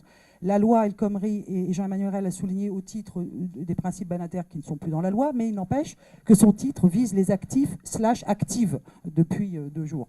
Les actifs. C'est intéressant car ce ne sont pas les salariés. Et donc, qu'on le veuille ou non, on parle d'autres types de gens. On parle des travailleurs indépendants dans le projet de loi gouvernemental, mais on a introduit un nouveau chapitre à nouveau sur les travailleurs indépendants qui participent à l'activité collaborative. C'est une typologie de personnes physiques qui ressemble à autre chose qu'à des salariés en l'état. On parle aussi des fonctionnaires au travers des CPA. On parle aussi des retraités. Bon, il ne manquait plus qu'eux, mais enfin, on les a intégrés aussi dans le CPA. Mais toujours est-il qu'on parle de tas de gens, y compris les étudiants. Donc, on parle de il y a une typologie des personnes physiques qui sont appréhendées de manière globale. Le code du travail peut être en effet le lieu d'hébergement de toutes ces nouvelles normes, mais pourvu que ce ne soit pas le code du contrat de travail. Et c'est donc la question de l'hégémonie ou pas du contrat de travail, on voit bien, ou du salariat, et on voit bien que finalement, qu'on le veuille ou non, et à son corps défendant, si je puis dire, on fait émerger une présence juridique à ces individus qui ne sont pas des salariés, et ceux dans le code du travail. Je trouve ça intéressant sur la perspective de l'hégémonie du salariat. Par ailleurs, la loi El Khomri, c'est la loi des paradoxes. Le pari de la confiance. On veut risquer la confiance à travers de la promotion de l'accord collectif. C'est absolument patent et c'est extraordinairement précis et très intéressant et très bien fait. Mais on est suspicieux parce qu'on est en France. Et donc l'idée selon laquelle l'employeur pourrait éventuellement avoir comme idée sous-jacente principale, celle de vouloir faire du mal aux salariés, est assez prégnante. Et elle est prégnante au travers de ce garde-fou très intéressant qui est l'artificialité éventuelle des montages liés au chiffre d'affaires, trésorerie et autres, dans l'hypothèse où l'employeur aurait eu l'idée de licencier les salariés. Donc on vérifiera le caractère de l'artificialité. Je rappelle que le droit général, le droit de l'abus de droit, en droit civil patenté, la fraude suffisait, mais il s'agissait de marquer que la France, comme d'habitude, a une opinion qui est, comment dirais-je, voilà, qui est mesurée à l'égard de la bride et du mort que l'on laisse sur le coût de l'employeur. Donc ça, c'est quand même intéressant parce qu'on fait le pari de la confiance, toutefois avec des garde-fous. Autre truc intéressant, on fait le pari du collectif. On veut rénover le collectif. L'accord collectif, ça veut dire plusieurs personnes et donc une sorte de volonté de l'intérêt général s'imposant au contrat de travail. Je passe sur ce qui a été dit, mais c'est exact. Or, notre société, elle est caractérisée par quoi? Par l'individualisme. On s'en fout du collectif. Je caricature à dessein, mais simplement les indications que l'on a sur la recherche du bonheur, sur là je m'appuie sur la sociologie, etc., sur d'autres éléments, mais l'individualisation des parcours et d'ailleurs la mode des comptes personnels, tout ça traduit plutôt un rapport entre moi et le collectif. Donc comment agencer la chose? C'est intéressant, c'est un paradoxe. Autre paradoxe, j'arrêterai mais je le fais quand même. Non, je le fais quand même. C'est le paradoxe de l'accord collectif légitimé et surlégitimé par les 50%. La lecture qu'on peut en avoir, c'est de dire, bah oui, c'est tout ce qui a été dit est absolument patent, c'est ça l'objectif. Il s'agit de montrer que l'accord collectif, c'est-à-dire la volonté, l'intérêt général s'impose avec un renforcement. Très bien, la question est simplement, mais sont-ils vraiment légitimes, ceux qui sont représentatifs, quand on sait que le pourcentage en France, entre 1000 pays, et celui plutôt d'un tiers de 8% de personnes syndiquées, ça laisse un tout petit peu songeur. Et je rappelle que tous les collectifs de toutes sortes que l'on voit émerger de ci, de là, n'ont de cesse de rappeler que finalement la représentativité par les corps intermédiaires ou par même le pouvoir politique et autres est mise en question. Donc l'intérêt ou l'amusement qu'on peut en tirer, le paradoxe, c'est bien cela, c'est-à-dire cette idée qu'on est représenté par des personnes ou des corps qui sont en l'état de 8% et dont on sait qu'on essaye par tous les moyens éventuellement de rénover la chose, syndicats de services, etc. Donc, sur le fond de l'accord collectif, de la négociation collective et des propositions de modification, et du point de vue de l'avocat que je suis, pour une entreprise, je prends un exemple caricatural, je suis l'avocat de pas mal de groupes étrangers, donc, qui ont une autre culture, un autre droit, etc., et qui sont toujours, et c'est vrai que c'est le cas typique, hein, qui sont toujours estomaqués par, entre le droit du licenciement pour motif éco, c'est-à-dire l'appréciation du motif économique, et la façon, et aussi par ailleurs la négociation collective, ces modes opératoires, etc., et les choses qu'on ne peut pas faire. Dans cette loi en question, au-delà effectivement du droit de pouvoir et de clarifier les méthodes de révision, le processus et la sécurisation attachée à un accord quand on atteint le Graal des 50%, je passe sur ce petit détail, enfin, il est important, mais en tout cas quand on a un accord, normalement l'idée c'est que c'est du solide. On a voulu appliquer ces dispositifs de négociation collective à des cas de figure extrêmement intéressants qui concernent à la fois les transferts d'entreprises et les fusions, c'est-à-dire la sécurisation des accords, des statuts collectifs en permettant, et là on se réfère au rapport Césaro, de toute façon cette loi El Khomri, elle est bardée de divers rapports qui permettent d'avancer, de montrer une forme de consensus, que ce soit Combrexel, Mettling, Césaro, Terra Nova, Institut Montaigne, etc. Donc tout ça sont des travaux, je veux dire, qui ne sont pas sortis, qui viennent de loin, si je puis dire. Eh bien, dans cette idée de sécurisation du statut collectif en cas de fusion, c'est extraordinairement intéressant ce que l'on peut faire aujourd'hui, puisque dans le temps, on ne pouvait pas, sauf jouer le pari de « je vous jure que je vous maintiendrai le statut collectif ». Aujourd'hui, on va pouvoir anticiper de manière, j'allais dire, au travers d'une négociation et favoriser, ce faisant, la fluidité du fonctionnement, j'allais dire, d'une entreprise qui en devient une autre en donnant des gages de sécurité. Donc oui, ça sécurise les salariés dans cet office-là. Autre cas de figure, le transfert d'entreprise et le cas de figure où on prend les salariés ou comment dirais-je, ou dans le cadre de la reprise pour les entreprises de plus de 1000, vous savez que la loi Hamon a obligé à rechercher des repreneurs en cas de fermeture de site, hein, c'est cette loi de 2014.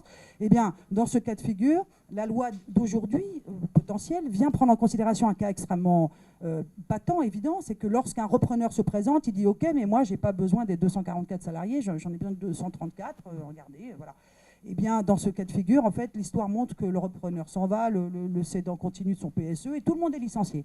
Eh bien, dans ce cas de figure, je passe sur les modalités techniques qui sont assez astucieuses parce qu'il y a quand même un petit sujet de savoir si on fait ou pas une violation aux dispositions d'ordre public relatives à l'article L1224.1, c'est-à-dire le transfert automatique des contrats de travail en cas d'acquisition et de transfert de fonds de commerce, enfin, ou d'apport partiel d'actifs.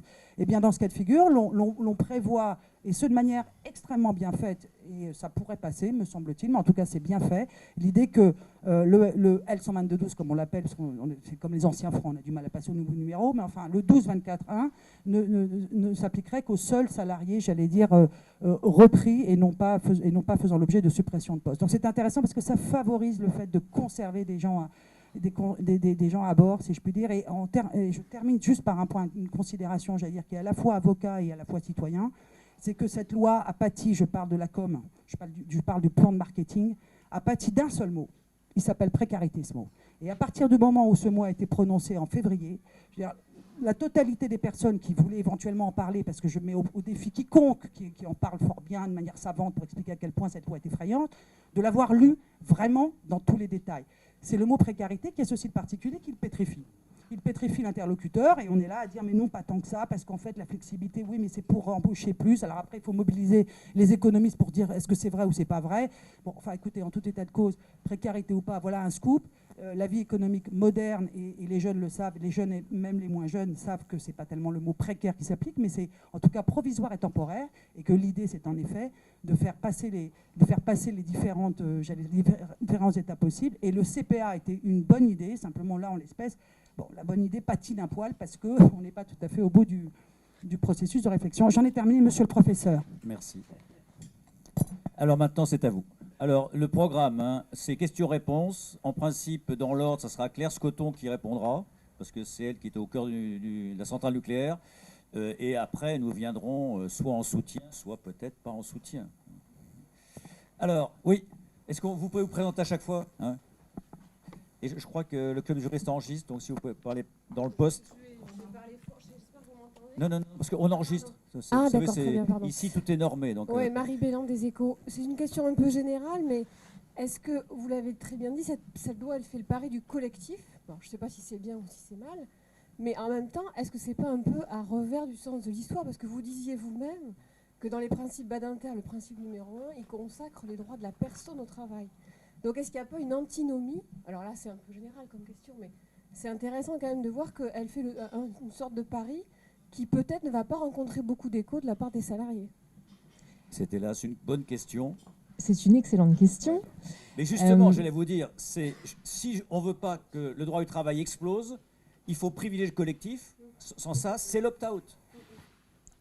Exactement. Je ne saurais mieux dire. Et plus précisément, il ne faut pas oublier que le droit du travail, il a malgré tout été construit pour protéger le salarié. Enfin, et c'est bien toujours sa vocation. C'est-à-dire qu'on encadre la relation de travail entre un employeur et un salarié qui vient vendre sa force de travail.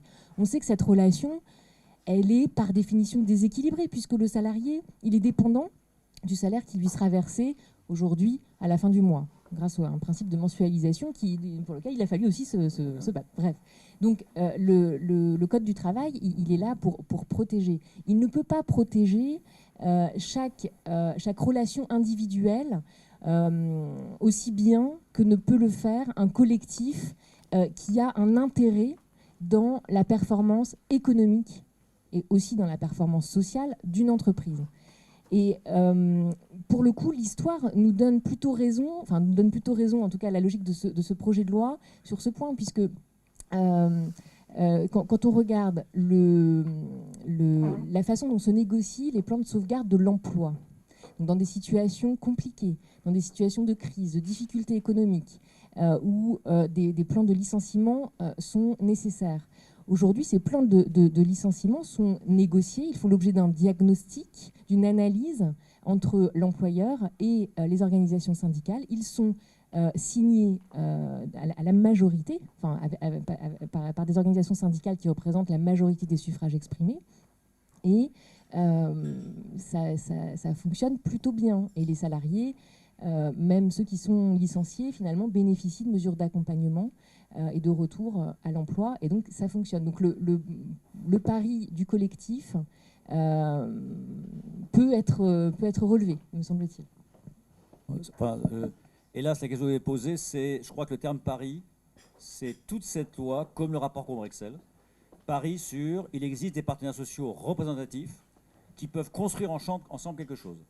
Et là, bon, on passe à la question suivante. Mais ça veut dire qu'il faut que ça suive. Il faut que derrière, il y ait une flexibilité en termes de révision de l'accord collectif. Et puis que le juge ne rentre pas, comme il le fait, dans l'équilibre général des conventions collectives. Monsieur ? Bonjour. Bonjour. Je m'entends pas. Vous m'entendez? Bonjour, Jacques Gautran, AJPME. Vous avez, Madame Scotton, rappelé l'esprit de la loi, le projet initial qui était de simplifier le droit du travail, notamment à l'intention des petites et moyennes entreprises. Comme vous l'avez rappelé, c'est 95% des entreprises françaises. Et est-ce que le risque, au final, c'est que la loi n'atteindra pas ce but, puisque du fait de nombreux amendements, elle va devenir très complexe à interpréter. Et par ailleurs, le paradoxe, c'est qu'elle donne la main entièrement aux syndicats, dont on sait qu'ils ne sont pas représentés dans les entreprises de moins de 10 salariés. Donc, il va y avoir un vide juridique, puisque les entreprises de moins de 10 salariés ne pourront pas se tourner vers leurs collaborateurs qui sont justement très proches de l'entrepreneur pour faire évoluer les conditions de travail. Donc, comment vous allez résoudre ce paradoxe? Et par ailleurs, vous avez dit, et là on en revient au mal français, de finalement la discrimination entre les intentions des uns et des autres. Vous avez dit, on n'a pas voulu donner le droit de référendum à l'entrepreneur pour éviter les chefs d'entreprise mal intentionnés. Voilà, donc on a un droit finalement qui préjuge soit finalement de la dérive du dirigeant qui ne serait là que pour licencier ou pour s'en mettre plein la poche, etc. Donc, comme on imagine qu'il va mal faire, eh bien, on va avoir une loi punitive a priori. Voilà. Bien. Donc, comment résoudre cette contradiction entre l'intention affichée de la loi et finalement ce qu'il y aura au final, pour notamment, je parle bien des TPE, hein, des moins de 10. Autre question, on va grouper les questions. Donc là, on traite accord collectif. Après licenciement économique, donc accord collectif. Madame, au premier rang. Oui, bonjour, Sandra Lacute, AFP. Juste, dans quelle mesure la branche et les accords de branche vont-elles pâtir des accords d'entreprise?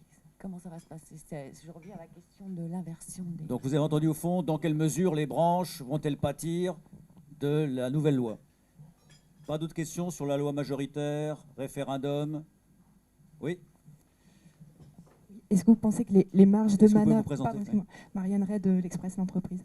Est-ce que vous pensez que les marges de manœuvre apportées par la négociation collective peuvent être si intéressantes pour les TPE, petites PME, qu'elles auront quand même envie au final de se saisir du dispositif du mandatement, même si ça ne leur plaît pas à la base, mais est-ce qu'elles iront quand même dans cette voie? S'il n'y a pas de questions, alors juste un lien, et après je passe la parole à Claire Scoton. Il y a un lien entre la première question et la seconde question. Je crois qu'on ne va pas tourner autour du pot. Dans les TPE, pour un travailliste, c'est moins de 11, pour le fisc, c'est moins de 10. Bon. Dans une TPE, l'idée d'avoir un représentant du personnel, c'est just for fun, parce que pour un juriste, un représentant, c'est quelqu'un qui représente quelqu'un qui est absent. Il ne peut pas être absent. Bon. Donc là, grosso modo, pour une TPE, l'idée d'avoir un délégué, on me sort l'Allemagne, mais l'Allemagne, c'est vrai que le seuil est de 5, mais il n'y en a pas dans la vraie vie. Donc je crois que le sort de TPE est complètement à part. Bon, ça ne sert à rien. Bon. Et je ne vais pas vous développer, mais le mandatement... oui, bon, le mandatement, si vous voulez, si vous connaissez, je ne vais pas développer, mais la vraie vie du mandatement, c'est quand même assez sportif. C'est-à-dire que grosso modo, c'est une demande souvent de l'entreprise qui dit « j'aimerais bien signer quelque chose ». Et donc c'est un pauvre salarié qui se voit quasiment, il est moins désigné par le syndicat que parfois l'employeur qui souhaite pouvoir négocier quelque chose. Donc le mandatement, je crois que c'est un vrai rêve, un petit peu dans une boîte de moins de 10. Hein, moins de 10. Je ne parle pas de la boîte de 60, d'accord, bon, moins de 10. Donc Claire, sur la question est plus brutale, c'est que va-t-il rester des accords de branche, hein, c'est ça, voilà. Oui, alors quand même juste un tout petit mot sur les TPE. La loi ne sera pas punitive pour les TPE. Elle ne part pas du présupposé que l'employeur est forcément mal intentionné. Ce n'est pas ça. Ce que j'ai voulu dire, c'est que l'objectif est de ne pas mettre en concurrence et de ne mettre personne en situation de mettre en concurrence deux sources de légitimité. Voilà. Sur les TPE plus spécifiquement, vraiment c'est un point d'attention très fort tant de la part du gouvernement que de la part des parlementaires, et c'est ce qu'ils ont montré en votant un amendement à l'article réformant le motif économique, en prenant en compte les spécificités des TPE et le fait qu'une difficulté économique pour une TPE ne peut pas être appréciée de la même manière qu'une difficulté économique pour un grand groupe. Et notamment, on ne peut pas demander à une TPE de voir une baisse de son chiffre d'affaires ou une baisse de son carnet de commandes pendant 4 trimestres, c'est-à-dire pendant 1 an, 4 trimestres consécutifs, pour l'autoriser à licencier pour motif économique. Parce que, tout simplement, en étant aussi strict, on court le risque que la TPE, tout simplement, mette la clé sous la porte et licencie la totalité de ses salariés. Donc les députés ont donc adopté un amendement qui prend en compte les spécificités des TPE et des petites et moyennes entreprises. La contradiction, elle vient aussi de toutes les réformes qui ont été mises en œuvre pour légitimer, relégitimer peut-être les interlocuteurs des employeurs et donc les organisations syndicales. Et donc ce sont toutes les réformes qui ont été menées par la loi Rebsamen, là encore pour améliorer la formation des négociateurs dans le projet de loi El Khomri. Et par ailleurs, on passe aux conventions de branche. particulièrement importante d'ailleurs, pour faire la transition, pour les branches qui comportent un grand nombre de TPE. Et ça ne changera pas. Et par ailleurs, le projet de loi réaffirme le rôle de la branche en cherchant à renforcer à la fois sa place et la qualité de sa négociation, en prévoyant un dispositif spécifique pour restructurer les branches. Aujourd'hui, nous comptons 700 branches professionnelles dans des secteurs extrêmement variés qui parfois comptent 2, 3, 4 salariés, voire 0. Beaucoup de branches qui n'ont plus négocié depuis 5 ans, 10 ans, 20 ans et qui continuent à exister et théoriquement à couvrir des salariés. Donc avec des conventions collectives bien évidemment qui ne sont plus adaptées. Donc le projet de loi prévoit de les restructurer pour passer de 700 à 100 branches à terme.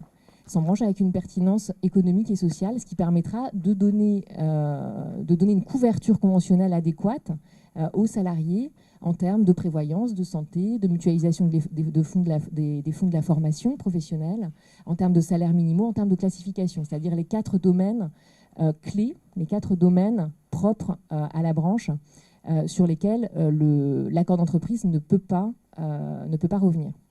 Sur les autres domaines, en matière de temps de travail, le projet de loi parachève le mouvement qui avait été engagé ces dernières années en donnant la primauté à l'accord d'entreprise. 2 minutes pour et après on passe au licenciement économique. Merci beaucoup. Ça pose la question de la pertinence de la branche. En fait, votre question, quand on la regarde, on se dit, bon, ok, mais alors ça sert à quoi une branche? Alors je dis, moi, à ma manière, je ne suis pas professeur de droit, mais moi je dis, à ma manière, on est rentré dans un monde horizontal, qu'on le veuille ou non, parce qu'on pourrait parler du lien de subordination aussi, c'est les débats. Non, mais je ne vais pas le faire. Mais je dis que le lien de subordination et le travailleur indépendant, ils se ressemblent vaguement. Donc, ça pose la question de l'horizontalité du monde. Et qu'est-ce que c'est qu'une branche? C'est l'organisation verticale du monde en business. Donc, ça pose la question de sa pertinence. Et on voit bien que l'ère du temps consiste à organiser le tête-à-tête entre les organisations syndicales et l'entreprise, et moins la branche, sauf pour un seul rôle. Et pourquoi pas le rôle de gestion, j'allais dire, en voiture-balai pour les TPE. Donc ça, c'est très clair, parce que le mandatement, ne rêvons pas. Et je vais vous dire, dans la vraie vie que moi je vois, ça se fait dans les yeux. Je veux dire par là que le droit du travail, soudain, vous savez, start-up, ça veut dire entreprise dans laquelle on n'applique pas le droit du travail. En fait, c'est ça que ça veut dire, on cherche le business model, on est content, on est heureux, et c'est super cool. C'est tellement cool que le droit du travail, on se le fait comme ça, droit dans les yeux, et c'est une poignée de main. Donc, peut-être, mais enfin, sur un malentendu, ça marche aussi. Donc voilà, c'est pour ça que ça peut ne servir finalement qu'à ça, et probablement pour les aspects économiques les plus saillants en termes de distorsion de concurrence. Mais pour le reste, la branche, effectivement, les fusions à tour de bras, même si il y a un peu de résistance, vous avez observé, eh bien, caractérise un air du temps qui est en effet en faveur du plus petit dénominateur commun et moins la branche.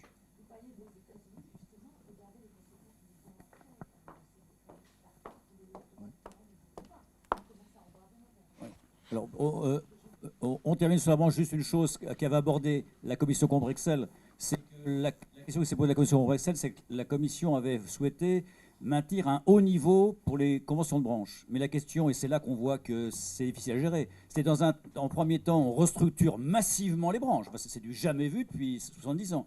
Et dans le même temps, on ne pouvait pas leur dire, c'est vous qui allez porter toute la réforme. C'est là où il y a un problème de temporalité. Une dernière question sur les branches. Oui. Une chose sur les branches. Moi, je suis tout à fait pour la réduction du nombre de branches, puisqu'il y a plein de branches qui sont inactives et du coup, les travailleurs se voient appliquer des conventions d'une autre branche. Enfin, mais moins il y a de branches, plus il faut qu'il y ait d'accords d'entreprise, parce que moins il y a de branches, ça veut dire qu'on va réunir des entreprises de plus en plus hétérogènes. Et donc, on a de plus en plus besoin d'accords d'entreprise pour justement coller mieux aux besoins de l'entreprise qui n'est pas forcément dans un secteur totalement homogène. Et moi, je vois un rôle aussi pour les branches restructurées qui est quand même largement défectueux aujourd'hui. Ça dépend des branches. Il y a des branches qui sont... Mais de prospective métier et d'anticiper les besoins de formation et dans une perspective de réforme radicale, par exemple de l'apprentissage, que nous appelons de nos voeux, eh bien, que les branches jouent un rôle pour monter des formations rapidement, les faire évoluer, etc., etc. Donc ça, je pense que ça, c'est un rôle pour la branche qui n'est pas dans le projet de loi, mais qui est juste derrière. Dernière question sur les accords, les branches. Donc Florence Mérez, Actuel RH. J'ai juste une question pour rebondir par rapport à ce que vous avez dit, Monsieur Ray. Le projet de loi ne le dit pas, mais l'étude d'impact le dit clairement. Il n'y aura pas de verrouillage possible par les branches. C'est-à-dire que les accords d'entreprise conclus après la promulgation de la loi s'imposeront. Et même s'il y avait des clauses de verrouillage dans les accords de branche, en quelque sorte, C'est conçu pour, oui. elles sauteront. Est-ce que ça pose un problème d'un point de vue du droit transitoire? Enfin, moi j'ai l'impression qu'il y a un problème juridique, mais peut-être que vous pouvez me dire plus précisément, est-ce que du jour au lendemain, les clauses de verrouillage peuvent être verrouillées?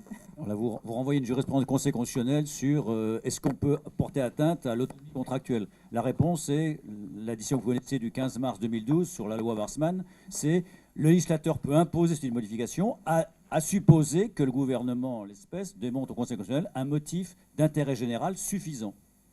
Et sur l'emploi, l'emploi n'est plus un mot valise, c'est souvent un mot container maintenant. Donc, Alors, licenciement économique. Alors là, c'est un sujet de surprise. Et donc, les questions, c'est pendant 2 minutes. C'est premièrement sur la définition. Moi, j'avoue que je n'ai pas vu de difficulté sur quand j'ai vu sortir, et là que Claire Scotton ne m'en veuille pas, mais quand j'ai vu sortir le projet de loi disant voilà le motif économique du licenciement avec 3 tiroirs et 2 armoires, et après on pourra modifier ça par accord collectif, je me dis là c'est l'usine à gaz vraiment génial, absolument génial. Donc là, que Sirug ait dit non, la définition c'est d'ordre public, franchement ça ne me choque pas du tout. On ne voit pas pourquoi une entre. Bon. En revanche, et c'est là qu'il faut mettre les pendules à l'heure, et ça, je pense que ma voisine de gauche ne me contredira pas. Sur le licenciement économique, vis-à-vis d'une boîte internationale, ça c'est le chiffon rouge, mais c'est le chiffon rouge du droit du travail français. Alors c'est là qu'on est entre Français, donc on sait entre nous que nous illuminons le monde depuis 1989, de notre intelligence, de notre rapidité. Il y a 6 milliards de personnes qui n'ont pas encore compris. Mais moi, comme dirait l'autre, ça m'interpelle un petit peu quand même de penser que je m'appelle IBM, je ne suis pas une entreprise française. Et si la loi Macron n'était pas venue, en clair, ça on est dans le petit loi Macron. Loi Macron a dit le reclassement ne serait plus dans le monde entier. Je vous défie de trouver un employeur qui n'est pas français, à qui on imposerait d'arrêter ses embauches parce qu'on licencie 3 personnes en France. Donc la loi Macron a dit le reclassement, c'est sur le territoire français. Même logique. Allons-y. Sur la définition, c'est bouclé. À mon avis, c'est une mauvaise idée de faire un listing, parce que je suis juriste. Vous faites un listing à un juriste, il vous répondra oui, mais à contrario, monsieur le TPE, vous avez perdu 95% de votre chiffre, que sur 2 mois. Enfin, à mon avis, c'est la fausse bonne idée. Sur, allons-y, le gros morceau, là c'est un gros morceau, et on répondra si ça vous à vos questions, c'est quel est le périmètre d'appréciation par le juge des difficultés économiques ou de la sauvegarde. Alors, la bonne nouvelle pour les investisseurs étrangers, c'est que vous êtes américain, vous dites je vais acheter le code du travail français pour connaître les règles. Vous lisez jusqu'à présent, hein, avant la loi El Khomri, vous lisiez le code, il y avait difficulté économique, mutation technologique. Il n'y avait pas dans le code sauvegarde de compétitivité. Donc là, on intégrera dans le code ce qui fait l'essentiel du contentieux aujourd'hui, ce qui n'est pas une mauvaise idée en soi, d'accord. En clair, les règles seront dans le code, ce qui est novateur. À partir de là, allons-y. C'est un sujet qui est sans fin. C'est pour ça que je crains le pire, parce que Sirug s'est mis à tout, sauf à ça. En clair, il a résolu comme un prédictateur tous les problèmes, mais là, il a dit, là c'est plus possible. Bon, il a donné rendez-vous en séance publique pour ce périmètre. Alors là, je pense que ça va être un grand moment. Pourquoi ? C'est qu'aujourd'hui, depuis un arrêt de la Chambre sociale, et là, je me permets de dire que j'ai beaucoup d'amour, d'affection pour la Chambre sociale, mais quand on me dit, cette loi est attentatoire à la jurisprudence, je dis, bien sûr que oui, quel est le problème ? Que je sache, ce n'est pas le juge qui fait la loi. D'accord ? Ce sont les représentants dans une démocratie. Donc, qu'on casse une décision de la jurisprudence, ça n'a rien de choquant, rien du tout. Ça s'appelle une démocratie. À partir de là, allons-y. Je suis dans un groupe mondial, et si vous fréquentez les groupes mondiaux comme ma voisine, si vous voulez, ils demandent de répéter, quoi. Je vous rassure, je ne suis ni consultant ni avocat, donc n'y voyez pas d'appel au peuple. Je suis fonctionnaire, je suis très heureux comme ça. Donc, fin de la parenthèse. IBM licencie 12 personnes à Chalon-sur-Marne. Le conseil des prud'hommes de Chalon-sur-Marne peut dire à IBM Word, qui ne se prend pas pour une PME, hein, donnez-moi vos comptes consolidés du groupe et au sein du compte mondial du secteur d'activité du groupe. Et là, si vous voulez, il doit dire attends, je m'assieds, tu peux me répéter là? Parce que c'est pour nous Français, c'est la jurisprudence d'avril 95. Mais pour un groupe international, c'est... Alors qu'est-ce qu'a fait British? Les Anglais sont toujours très libres. Ils ont dit en 2 mots anglais que je traduis en France, va te faire foutre. Et qu'est-ce qui s'est passé? Lorsqu'un groupe refuse de donner ses comptes secteur par secteur, La Chambre sociale dit, il n'y a pas de souci, vous ne donnez pas, il y a un défaut de cause réelle sérieuse, automatiquement. Donc là, c'est un chiffon rouge pour les groupes étrangers. D'accord ? Alors, sur le licenciement économique, définition, périmètre, tout va bien. Merveilleux. Non ? Oui. Oui. Alors. Je suis désolée, non, je veux juste poser une question sur... j'ai assisté la semaine dernière à un petit déjeuner d'un cabinet d'avocats concurrent au vôtre. Je suis désolée, mais il y avait 2 DRH de groupes internationaux qui se témoignaient, qui disaient finalement cette mesure elle a été faite pour les groupes étrangers, mais nous ça ne nous intéresse pas tellement, mais je n'ai pas compris pourquoi, parce que on ne fait pas de consolidation pays par pays, on fait des consolidations par business unit. Donc du coup on n'a pas le compte de la France, et donc finalement nous on ne va pas s'en servir parce que ça ne va pas nous servir. Alors... Pardon, mais précisément, la dame en question, elle est maintenant bien... Enfin, je veux dire, elle devrait être contente, en d'autres termes, si on se contente du territoire national. Juste un point. J'ai eu une affaire pendante dans laquelle je suis au prud'homme. J'ai eu le tampon de la Direct pour un PSE, pour une fermeture d'usine en France. Etc. Donc avec un PSE, donc avec un accord collectif majoritaire, enfin tout ça très bien. Et donc je suis maintenant sur la question cruciale du motif. C'est-à-dire que ça se fait à la fin de tout. Après 18 mois difficiles, etc., on va se poser la question du motif, judiciairement. Et ce qui est intéressant, on le voit au travers surtout du licenciement des personnes, des représentants du personnel, on nous dénie un motif économique pour le motif suivant, c'est que certes, les pertes depuis 3 ans, pas 3 mois, pas 4 trimestres, 3 ans de cette entreprise, de cette usine française, assortie d'une injection de 10 millions d'euros pour essayer de la requinquer, eh bien, certes, elle est en perte, donc là-dessus, il n'y a pas de débat, mais le débat n'est pas là. Elle est que, figurez-vous qu'à Mexico et à Singapour, le même produit dont j'ai oublié les caractéristiques parce que c'est l'histoire d'acier, peu importe, eh bien, sont, heureusement pour la boîte, positifs. Et donc, si on fait la somme arithmétique, etc., le truc est à square. Donc, en d'autres termes, en France, on a des pertes abyssales, mais la règle, etc. Alors là, je me pose juste une question, au-delà du sentiment d'injustice, etc., qu'ont les patrons qui ne sont pas en France, quand on leur explique le sujet. Mais je me dis, mais à quel titre les salariés de Mexico et de Singapour, ou peu importe les patelins, doivent-ils être mutualisants et ou solidaires du soldat français qui est en perte enfin, je veux dire, on peut retourner la proposition, c'est-à-dire de dire les entreprises internationales vont s'arranger pour faire en sorte de créer les conditions d'un licenciement motif économique en France, la fameuse artificialité à venir. Mais à l'inverse, pourquoi faut-il décréter une solidarité internationale pour sauver une entreprise française dès lors qu'elle ne remplit pas les canons, j'allais dire, normaux, attendus normalement, d'une rentabilité normale, etc. C'est une vraie question que je trouve vraiment intéressante, qui montre une forme enfin, je veux dire, d'appréciation et de représentation du monde qui, quand même, pose une vraie question. Et quand vous dites ce que je raconte en anglais, c'est-à-dire quand vous parlez à l'américain, vous l'expliquez que son secteur d'activité, etc., fait qu'il est bon et que par conséquent, on ne peut pas licencier ces personnes parce que tant pis, eh bien, je vous garantis que dans les yeux, mais là, il faut le vivre physiquement, il vous regarde comme un ovni et pas de la manière la plus favorable. C'est par là qu'il y a une forme de... Vous voyez, il n'est pas content parce qu'il ne comprend pas la phrase.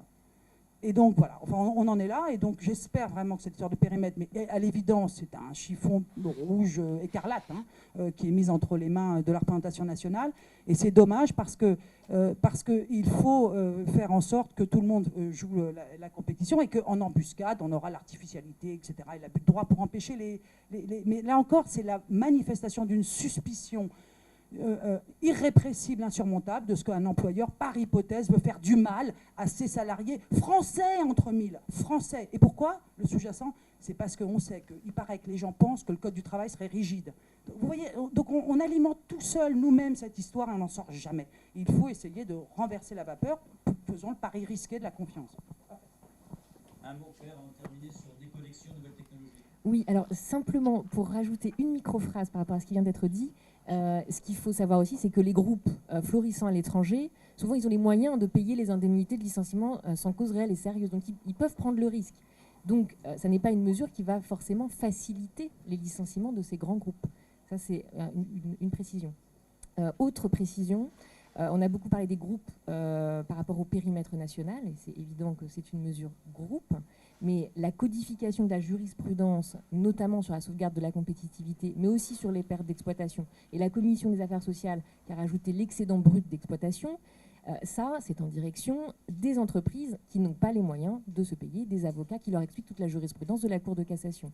Et donc, c'est en direction des petites, des très petites ou petites et moyennes entreprises. Et enfin, sur la question des seuils donc, qui demeurent aujourd'hui effectivement automatiques dans le projet de loi à ce stade de l'examen parlementaire pour le carnet de commandes et pour le chiffre d'affaires. Alors là, on peut effectivement souligner le risque d'a contrario. On peut au contraire souligner le fait qu'aujourd'hui, il y a des disparités de jurisprudence. Donc, un employeur de TPE-PME ne peut pas anticiper, ou avec grande difficulté, l'issue d'un contentieux. Là, ça sera un critère simple et qui lui permettra donc d'anticiper le risque contentieux. Le droit à la déconnexion ? Oui, juste une phrase. 2 chiffres.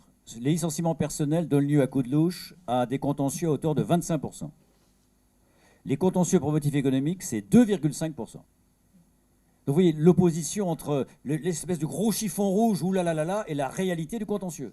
Il y a 10 fois moins de contentieux sur les licenciements personnels. Mais c'est un effet chiffon rouge qui est très, très important.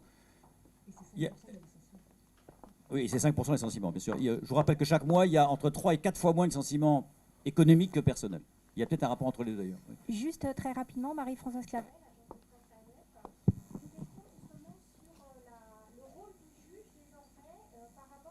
Définition du licenciement économique, parce que j'ai entendu plusieurs fois que en fait, à partir du moment où vous avez où la loi définirait des critères, il y aurait une certaine automaticité, c'est-à-dire que dès lors que l'employeur pourrait justifier d'au moins un des critères qui serait énuméré, et après en fonction de la durée, etc., en fonction de sa taille, du coup il y aurait un caractère automatique de la cause réelle et sérieuse. Donc est-ce que vous pouvez confirmer cette interprétation, et du coup quel est le rôle du juge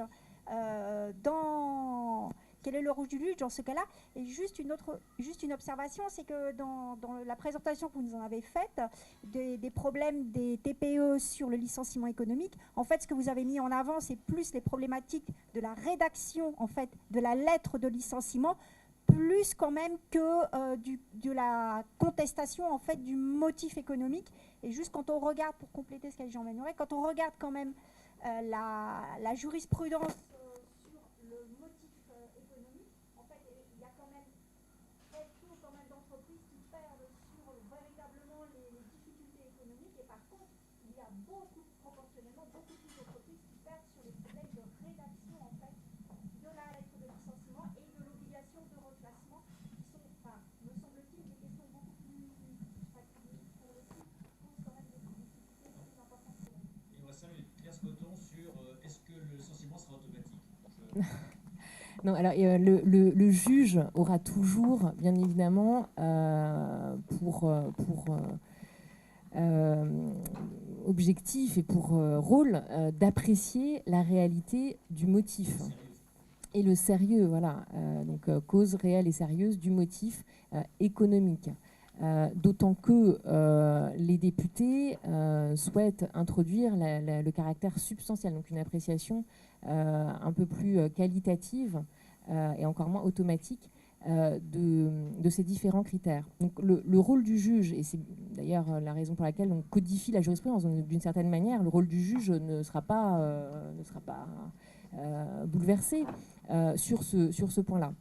Là où il sera effectivement, il va faire l'objet d'évolution, c'est en ce qui concerne l'appréciation du périmètre des difficultés économiques pour un groupe. Là, effectivement, il n'aura plus à demander des résultats d'un secteur d'activité, d'un groupe au niveau mondial, en l'état du texte, pour apprécier les difficultés de ce secteur au niveau mondial.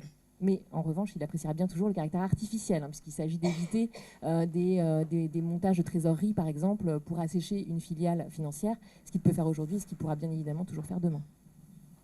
Alors, il nous reste 5 minutes sur les nouvelles technologies. Moi, j'avoue que la loi El Khomri est très intéressante, mais pour vous dire la différence entre, je ne sais pas si vous étiez étudiant il y a une vingtaine d'années, mais aujourd'hui, quand je fais cours dans la maison d'à côté, rue Saint-Guillaume, dans l'amphi-Boutmy, vous vous rappelez, d'accord, pour ceux qui ont été, j'ai 700 MacBook Air devant moi.